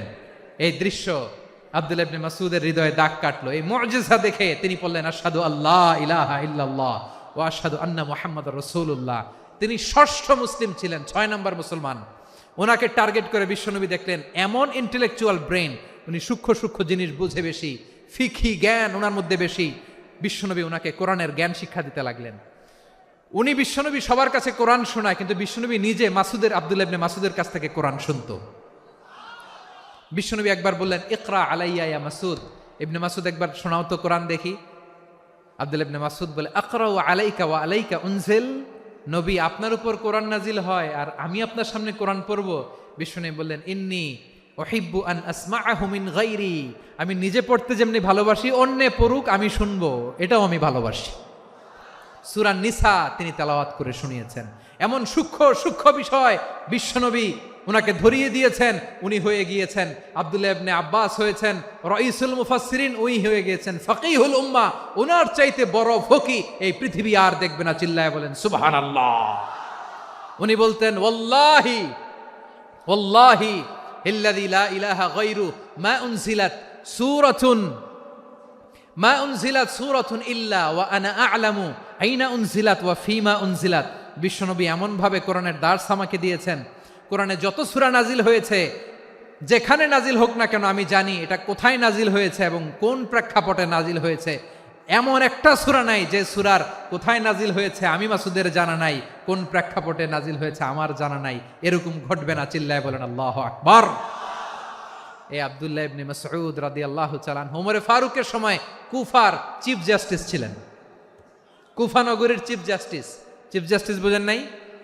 বিচারপতি। কি ছিলেন? সবাই বলে নাই, কি ছিলেন? বিচারপতি ছিলেন। এবং ওনার যে ফিকহি জ্ঞানের ধারা, এটাই আলকামা, ইব্রাহিম আন-নাখাই, হাম্মাদ ইবনে সুলাইমান হয়ে ইমাম আবু হানিফা পর্যন্ত পৌঁছেছে। এবং ওনার ফিকহি জ্ঞানের ধারাই হানাফি মাযহাবে অ্যাকসেপ্ট হয়েছে। আজও এগুলো হানাফি মাযহাবে চর্চিত হয়। হানাফি মাযহাবের সব ফিক আব্দুল্লাহ ইবনে মাসউদের ফিকহি জ্ঞানের ধারা থেকে নেওয়া হয়েছে। চিল্লায় পড়েন সুবহানাল্লাহ। তাহলে উনাকে বিশ্বনবী বানিয়েছেন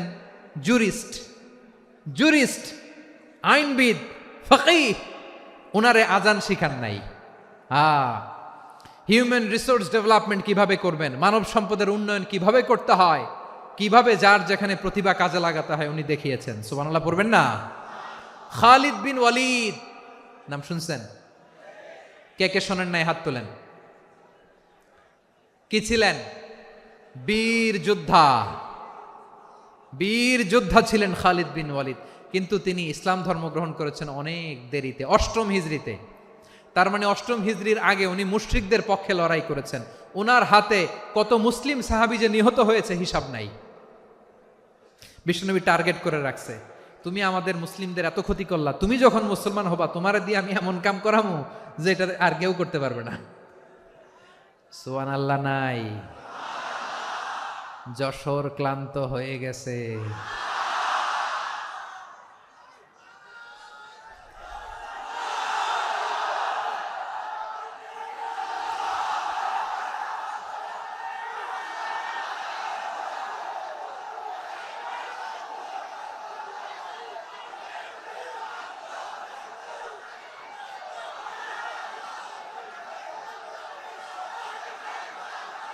মাশাআল্লাহ, বসুন বসুন বসুন।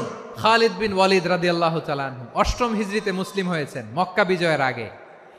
তো মক্কা বিজয়ের আগে যখন মুসলিম হয়েছেন, এর আগে কি করছেন? কাফিরদের সাথে যুদ্ধ করেছেন। উনি উহুদের যুদ্ধে মুসলমানদের যে পরাজয় ভাব, কঠিন পরিস্থিতির মুখোমুখি উনার কারণে পেছন থেকে এমন আতর্কিত আক্রমণ করেছেন, মুসলমানদেরকে কচুকাটা করেছেন।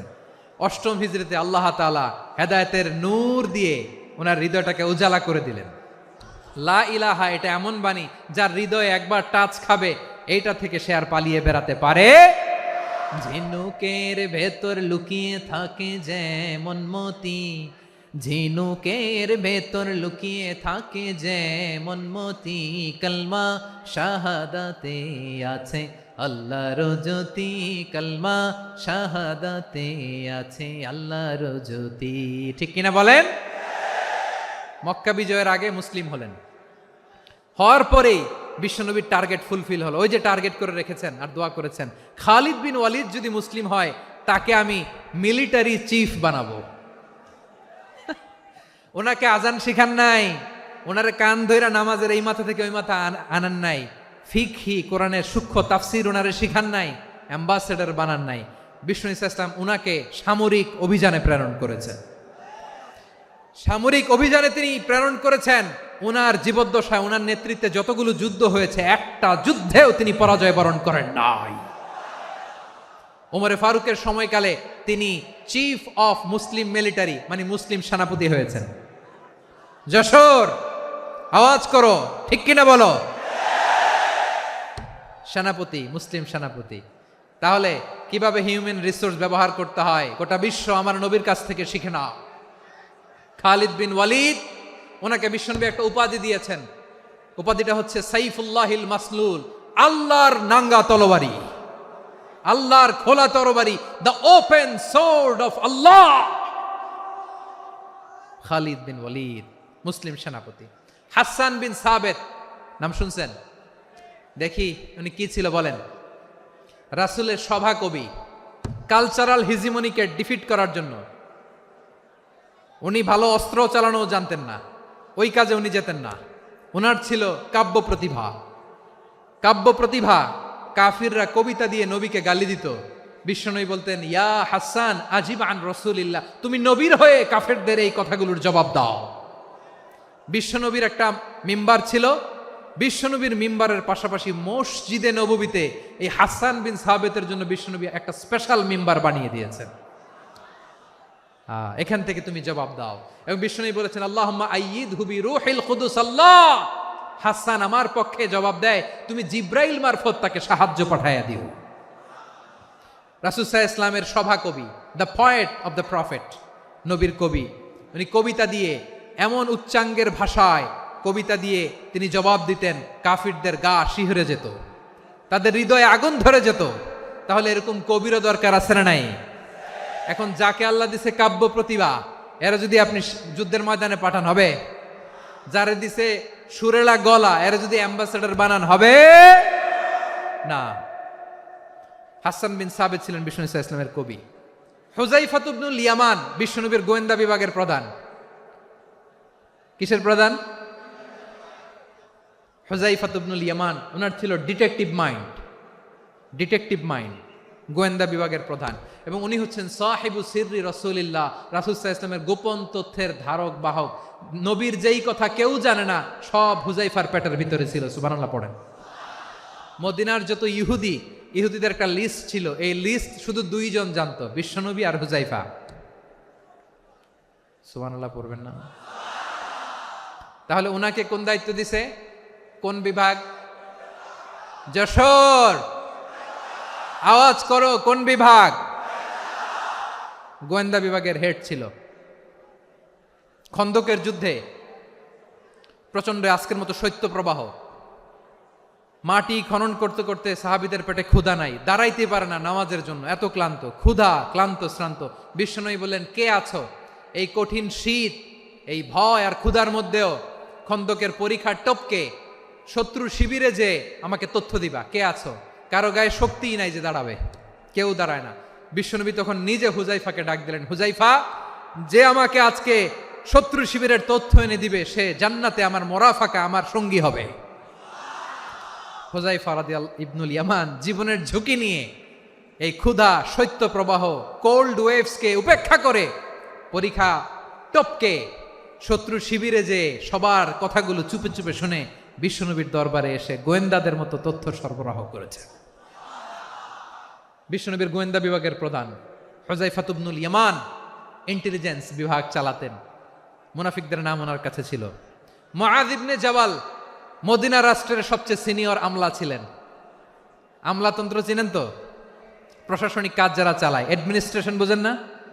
The department of administration. মদিনার রাষ্ট্রের সিনিয়র আমলা মুআয ইবনে জাবাল মুতাখাসসিসুন ফিল হালালি ওয়াল হারাম, হালাল হারামের স্পেশালিস্ট ছিলেন। বিশ্বনবী উনাকে ইয়ামানের গভর্নর করে পাঠাইছেন।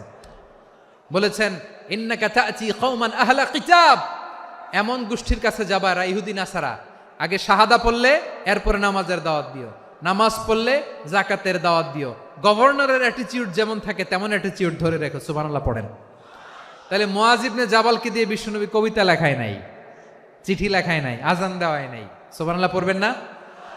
সব শেষ সাহাবী বলি আবু হুরায়রা রাদিয়াল্লাহু তাআলা আনহু। নাম শুনছেন?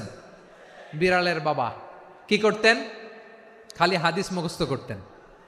উনি বলতেন, আলজামু রাসূলুল্লাহ আলা মিল ইবাতনি, আমার শুধু পেটের ক্ষুধার বন্দোবস্ত হইলে আমি নবীর সঙ্গ ছাড়তাম না। আমার আনসার সাহাবারা ক্ষেত খামারের কাজ করতো, আমার মুহাজির সাহাবারা ব্যবসা করতো, আর আমি নবীর সাথে সাথে থাকতাম। শুধু সকাল বিকাল দুই বেলা যদি আমার খাবারের বন্দোবস্ত হয়, আমি আর নবীর লক ছাড়ি না। সুবহানাল্লাহ কইবেন না? 5374টা হাদিস তিনি বর্ণনা করেছেন। সবচেয়ে বেশি হাদিস বর্ণনাকারী সাহাবী। হাদিস প্রিজার্ভেশনের কাজে বিশ্বনবী ওনাকে কাজে লাগিয়েছেন। উনি একদিন বলেন, ইয়া রাসূলুল্লাহ আসমাউ মিনকা কাসীরান ফালা আহফাজু, নবী অনেক কথা শুনি আমার মনে থাকে না। বিষ্ণু বললেন, তাই? উবসুত রিদাক, তোমার চাদরটা বিছাও। আবু হুরায়রা বিছালেন, বিশ্বনবী হাত বুলায় দিলেন, এরপরে অনেক হাদিস বর্ণনা করলেন। আবু হুরায়রা বলে, তারপর থেকে বিশ্বনবী যাই বর্ণনা করে আমি শুনি আর একটাও বলি না। এখন সুবহানাল্লাহ। বিশ্বনবী ওনাকে হাদিস প্রিজার্ভেশন, নবীর এই যে লক্ষ্য হাদিস প্রিজার্ভেশনের এই দায়িত্ব দিয়েছেন সাইয়েদনা আবু হুরায়রা রাদিয়াল্লাহু তাআলা আনহুকে। প্রিয় ভাইরা, তাহলে 10 জন সাহাবীর কথা যে বললাম, আপনারা কি খেয়াল করেছেন কত বড় ট্যালেন্ট হান্টার, চৌকস ট্যালেন্ট হান্টার ছিল আমার নবী। এক একজনের এক এক ট্যালেন্ট, এক এক কাজে অ্যাসাইন করেছেন, এক একজনকে এক এক দায়িত্ব দিয়েছেন, এক একজনের প্রতিভাকে এক একভাবে বিকশিত হওয়ার সুযোগ দিয়েছেন। আওয়াজ করে বলেন ঠিক কি না? এখন আমার পর্দার আড়ালে আমার মায়েরা বলবে, এতগুলো পুরুষ সাহাবীর কথা বললো, নারী সাহাবীরা কি কিছু করে নাই? মোনাজাত হবে, দোয়া ছাড়া কেউ যাব না। রুফাইদা আল আসলামিয়া রাদিয়াল্লাহু তাআলা আনহা, ওনার বাবার নাম সাআদ আল আসলামি। বিশ্বনবী কি খেয়াল করলেন দেখেন, সাআদ ছিল মদিনার বড় ডাক্তার। এই নারী সাহাবী রুফাইদা বাবার কাছ থেকে চিকিৎসা বিদ্যা শিখেছেন। যখন শিখছে, বিশ্বনবী দেখলেন আমার তো প্রতি সপ্তাহে সপ্তাহে যুদ্ধে আহত সাহাবীদের সেবা দিবে কে?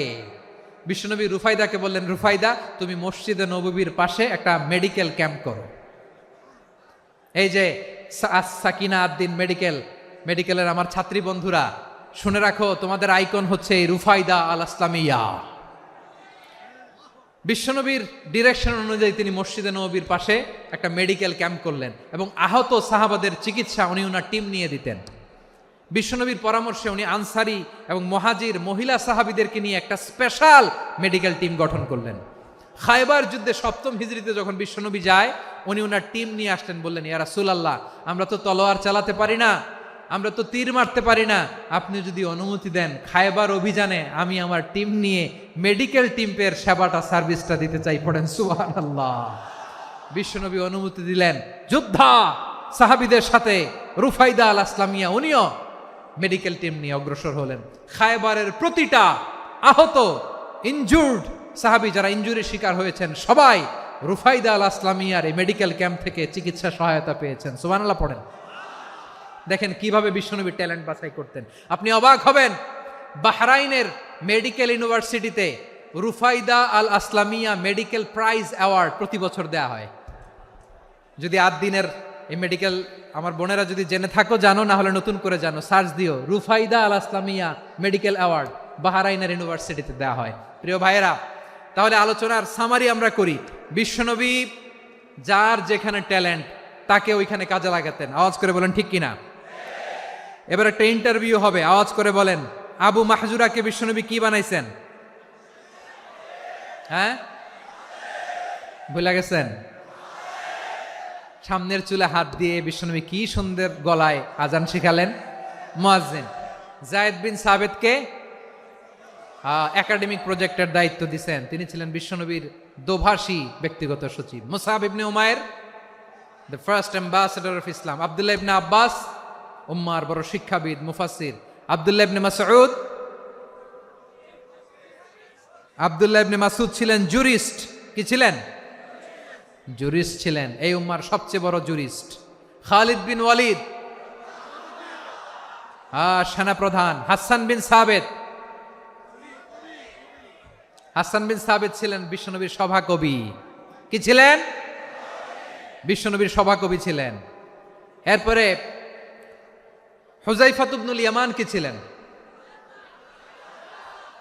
গোয়েন্দা বিভাগের প্রধান। মুআয ইবনে জাবাল কি ছিলেন?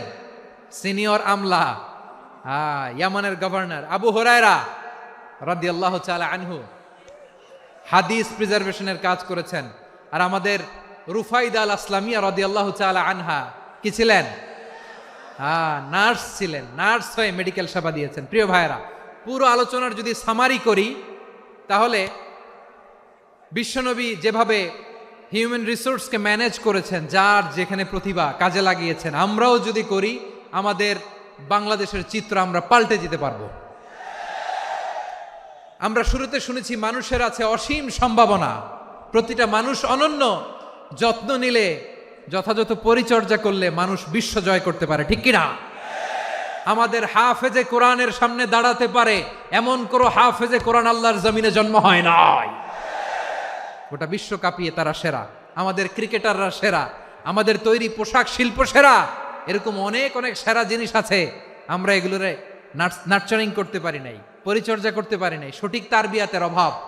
তাহলে মানুষের অসীম সম্ভাবনাকে কাজে লাগাতে হবে। ঠিক কিনা বলেন? ইউনুস গভর্নমেন্টকে আমি বলবো, অল্প সময়ের জন্য আপনারা এসেছেন, সংস্কারও করতে হবে, আবার নির্বাচনও করতে হবে। সব সংস্কার হয়তো করতে পারবেন না, যতটুকু পারবেন এর মধ্যে আমাদের যে হিউজ ম্যান পাওয়ার, আমাদের যে মানব সম্পদ, হিউম্যান রিসোর্স, এটাকে ডেভেলপ করে আপনাদের যেতে হবে। যেটা পারবেন না সেটাকে পরবর্তী নির্বাচিত গভর্নমেন্টের কাছে রেখে যেতে হবে, যে তারা যেন করে, তাদের কাছে আপনারা এটা রেখে যাবেন। তাহলে মানুষ চাইলে বিশ্ব জয় করতে পারে। আর মানুষকে হারাতে পারে কেউ? জোরে বলো যশোর, মানুষকে হারাতে পারে কেউ? আল্লাহ আমাদেরকে জনসংখ্যা দিয়েছেন প্রিয় ভাইয়েরা। এই জনসংখ্যা অনেক বড় সম্পদ, এটা আমাদের জন্য অভিশাপ নয়, আশীর্বাদ। আমাদের জনসংখ্যাকে যদি আমরা জনশক্তিতে রূপান্তর করতে পারি, আজকে বাংলাদেশ যে অবস্থানে দাঁড়িয়ে আছে, বাংলাদেশ তার 20 গুণ উন্নতির শিখরে চলে যাবে। চিল্লায় বলো ঠিক কিনা?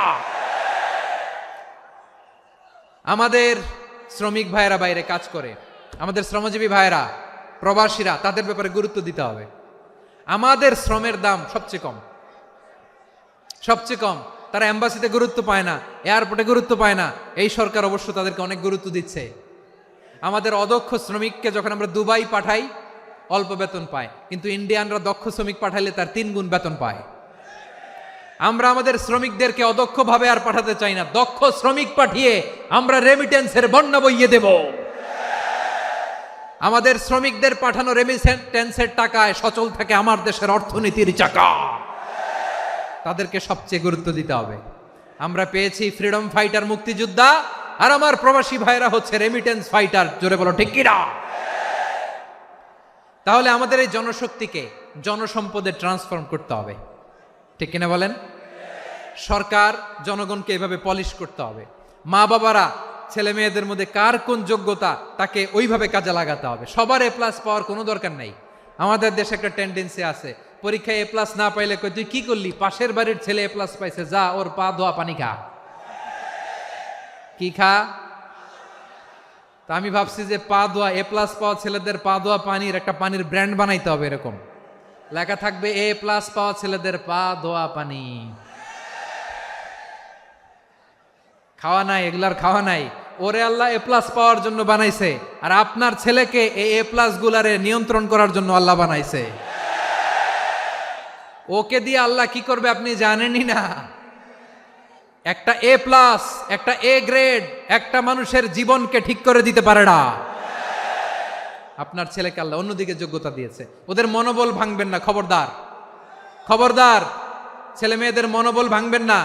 যাকে দিয়ে যেটা হবে তাকে দিয়ে সেটা করতে হবে, তার প্রতিভাকে সেভাবে কাজে লাগাতে হবে। তাহলে বাংলাদেশ আমাদের এই জনসংখ্যা জনসম্পদে রূপান্তরিত হবে। আমাদের সরকারের তত্ত্বাবধানে আমাদের 18 কোটি জনগণ দক্ষ জনশক্তিতে রূপান্তরিত হোক। আমরা চাই কি চাই না? আমরা ভালো মানুষ, শ্রেষ্ঠ মানুষ হতে চাই কি চাই না? ওই জাপানিজদের মতো সৎ, ওই ইউরোপিয়ানদের মতো কালচার্ড। আমাদেরকে আল্লাহ তাআলা কোরআন সুন্নাহ অনেক কিছু দিয়েছেন। যেহেতু বর্তমানে আমরা দেখছি তারা সৎ, তাদের মধ্যে ভ্যালিউ আছে, সেগুলো আমাদের মধ্যে আনার দরকার আছে না নাই? আর ইসলাম দিয়ে আমাদের জীবনকে সাজাতে হবে, ইসলাম দিয়ে আমার পরিবারকে সাজাতে হবে। ইসলাম থেকে, কোরআন থেকে প্রেসক্রিপশন না নিলে জীবন সুন্দর হবে না। কোরআন থেকে প্রেসক্রিপশন না নিলে সমাজ সুন্দর হবে না। কোরআনের প্রেসক্রিপশন না মানলে রাষ্ট্র সুন্দর হবে না। কোরআনের প্রেসক্রিপশন অ্যাপ্লাই না করলে শুধু দুর্নীতি দমন কমিশন দিয়ে দুর্নীতি বন্ধ করা যাবে না। এজন্য কোরআনের আইন আমরা চাই কি চাই না? প্রিয় ভাইয়েরা, হিউম্যান রিসোর্স ডেভেলপমেন্ট, মানব সম্পদের উন্নয়ন, আমাদের সরকার যেন এদিকে নজর দেয়। আমরা যেন এই ব্যাপারে যত্নবান হয়ে উঠি। যাকে আল্লাহ যে যোগ্যতা দিয়েছে, এই যোগ্যতা দিয়ে আমরা যেন ইসলামের জন্য, দেশের জন্য কাজ করি। আমরা যেন আমাদের স্কিল ডেভেলপ করি, আমাদের পটেনশিয়ালকে ডেভেলপ করি। মোরালিটি, ভ্যালিউজ নিয়ে শায়েখ আহমদুল্লাহ আলোচনা করেছেন। এগুলো দিয়ে যেন আমরা আমাদেরকে সাজাই। আল্লাহ তাআলা আমাদের দেশকে তুমি নিরাপদ করো, আমরা পড়ি আমিন। আল্লাহ আমার 18 কোটি জনগণকে তুমি জনশক্তিতে রূপান্তরিত করো, আমিন। আল্লাহ আমরা হাতে হাত রেখে, কাঁধে কাঁধ মিলিয়ে, ভাইয়ে ভাইয়ে যেন এই দেশকে গড়তে পারি, আল্লাহ তুমি তৌফিক দান করো, আমরা পড়ি আমিন। আমার প্রিয় মহিউদ্দিন ভাই বলেছেন, হুজুর এমন একটা ঘোষণাপত্র দিয়ে যাবেন আজকের এই ঐতিহাসিক যশোরের প্রোগ্রামে, যেটা গোটা বাংলাদেশে মানুষ এটার উপর আমল করে। আমি যে কথাটা বলেছি এটাই, আসুন আমরা আমাদের জনসংখ্যাকে জনসম্পদে ট্রান্সফর্ম করি। আমাদের জনসংখ্যাকে আমরা যেন জনশক্তিতে রূপান্তরিত করি। জনসংখ্যাকে ট্রান্সফর্ম করে জনশক্তি দিয়ে আমরা যেন আগামীর বাংলাদেশ, স্বাধীন বাংলাদেশ 2.0 কে গড়ে তুলি। আল্লাহ তাআলা আমাদের সবাইকে কথাগুলো বোঝার, আমল করার তৌফিক দান করুন। এই জেনজি, ক্ষমা করে দিও আমাকে, অনেক ধমক দিছি, বকা দিছি। আল্লাহ তোমাদেরকে করুক, কবুল করুক, যশোরবাসীকে কবুল করুক, আদ দিনকে কবুল করুক, এই মেডিকেল কলেজকে কবুল করুক, ইসলামের জন্য বাঁধ ভাঙা এই জোয়ার এবং উচ্ছ্বাসকে আল্লাহ তাআলা কবুল করুক।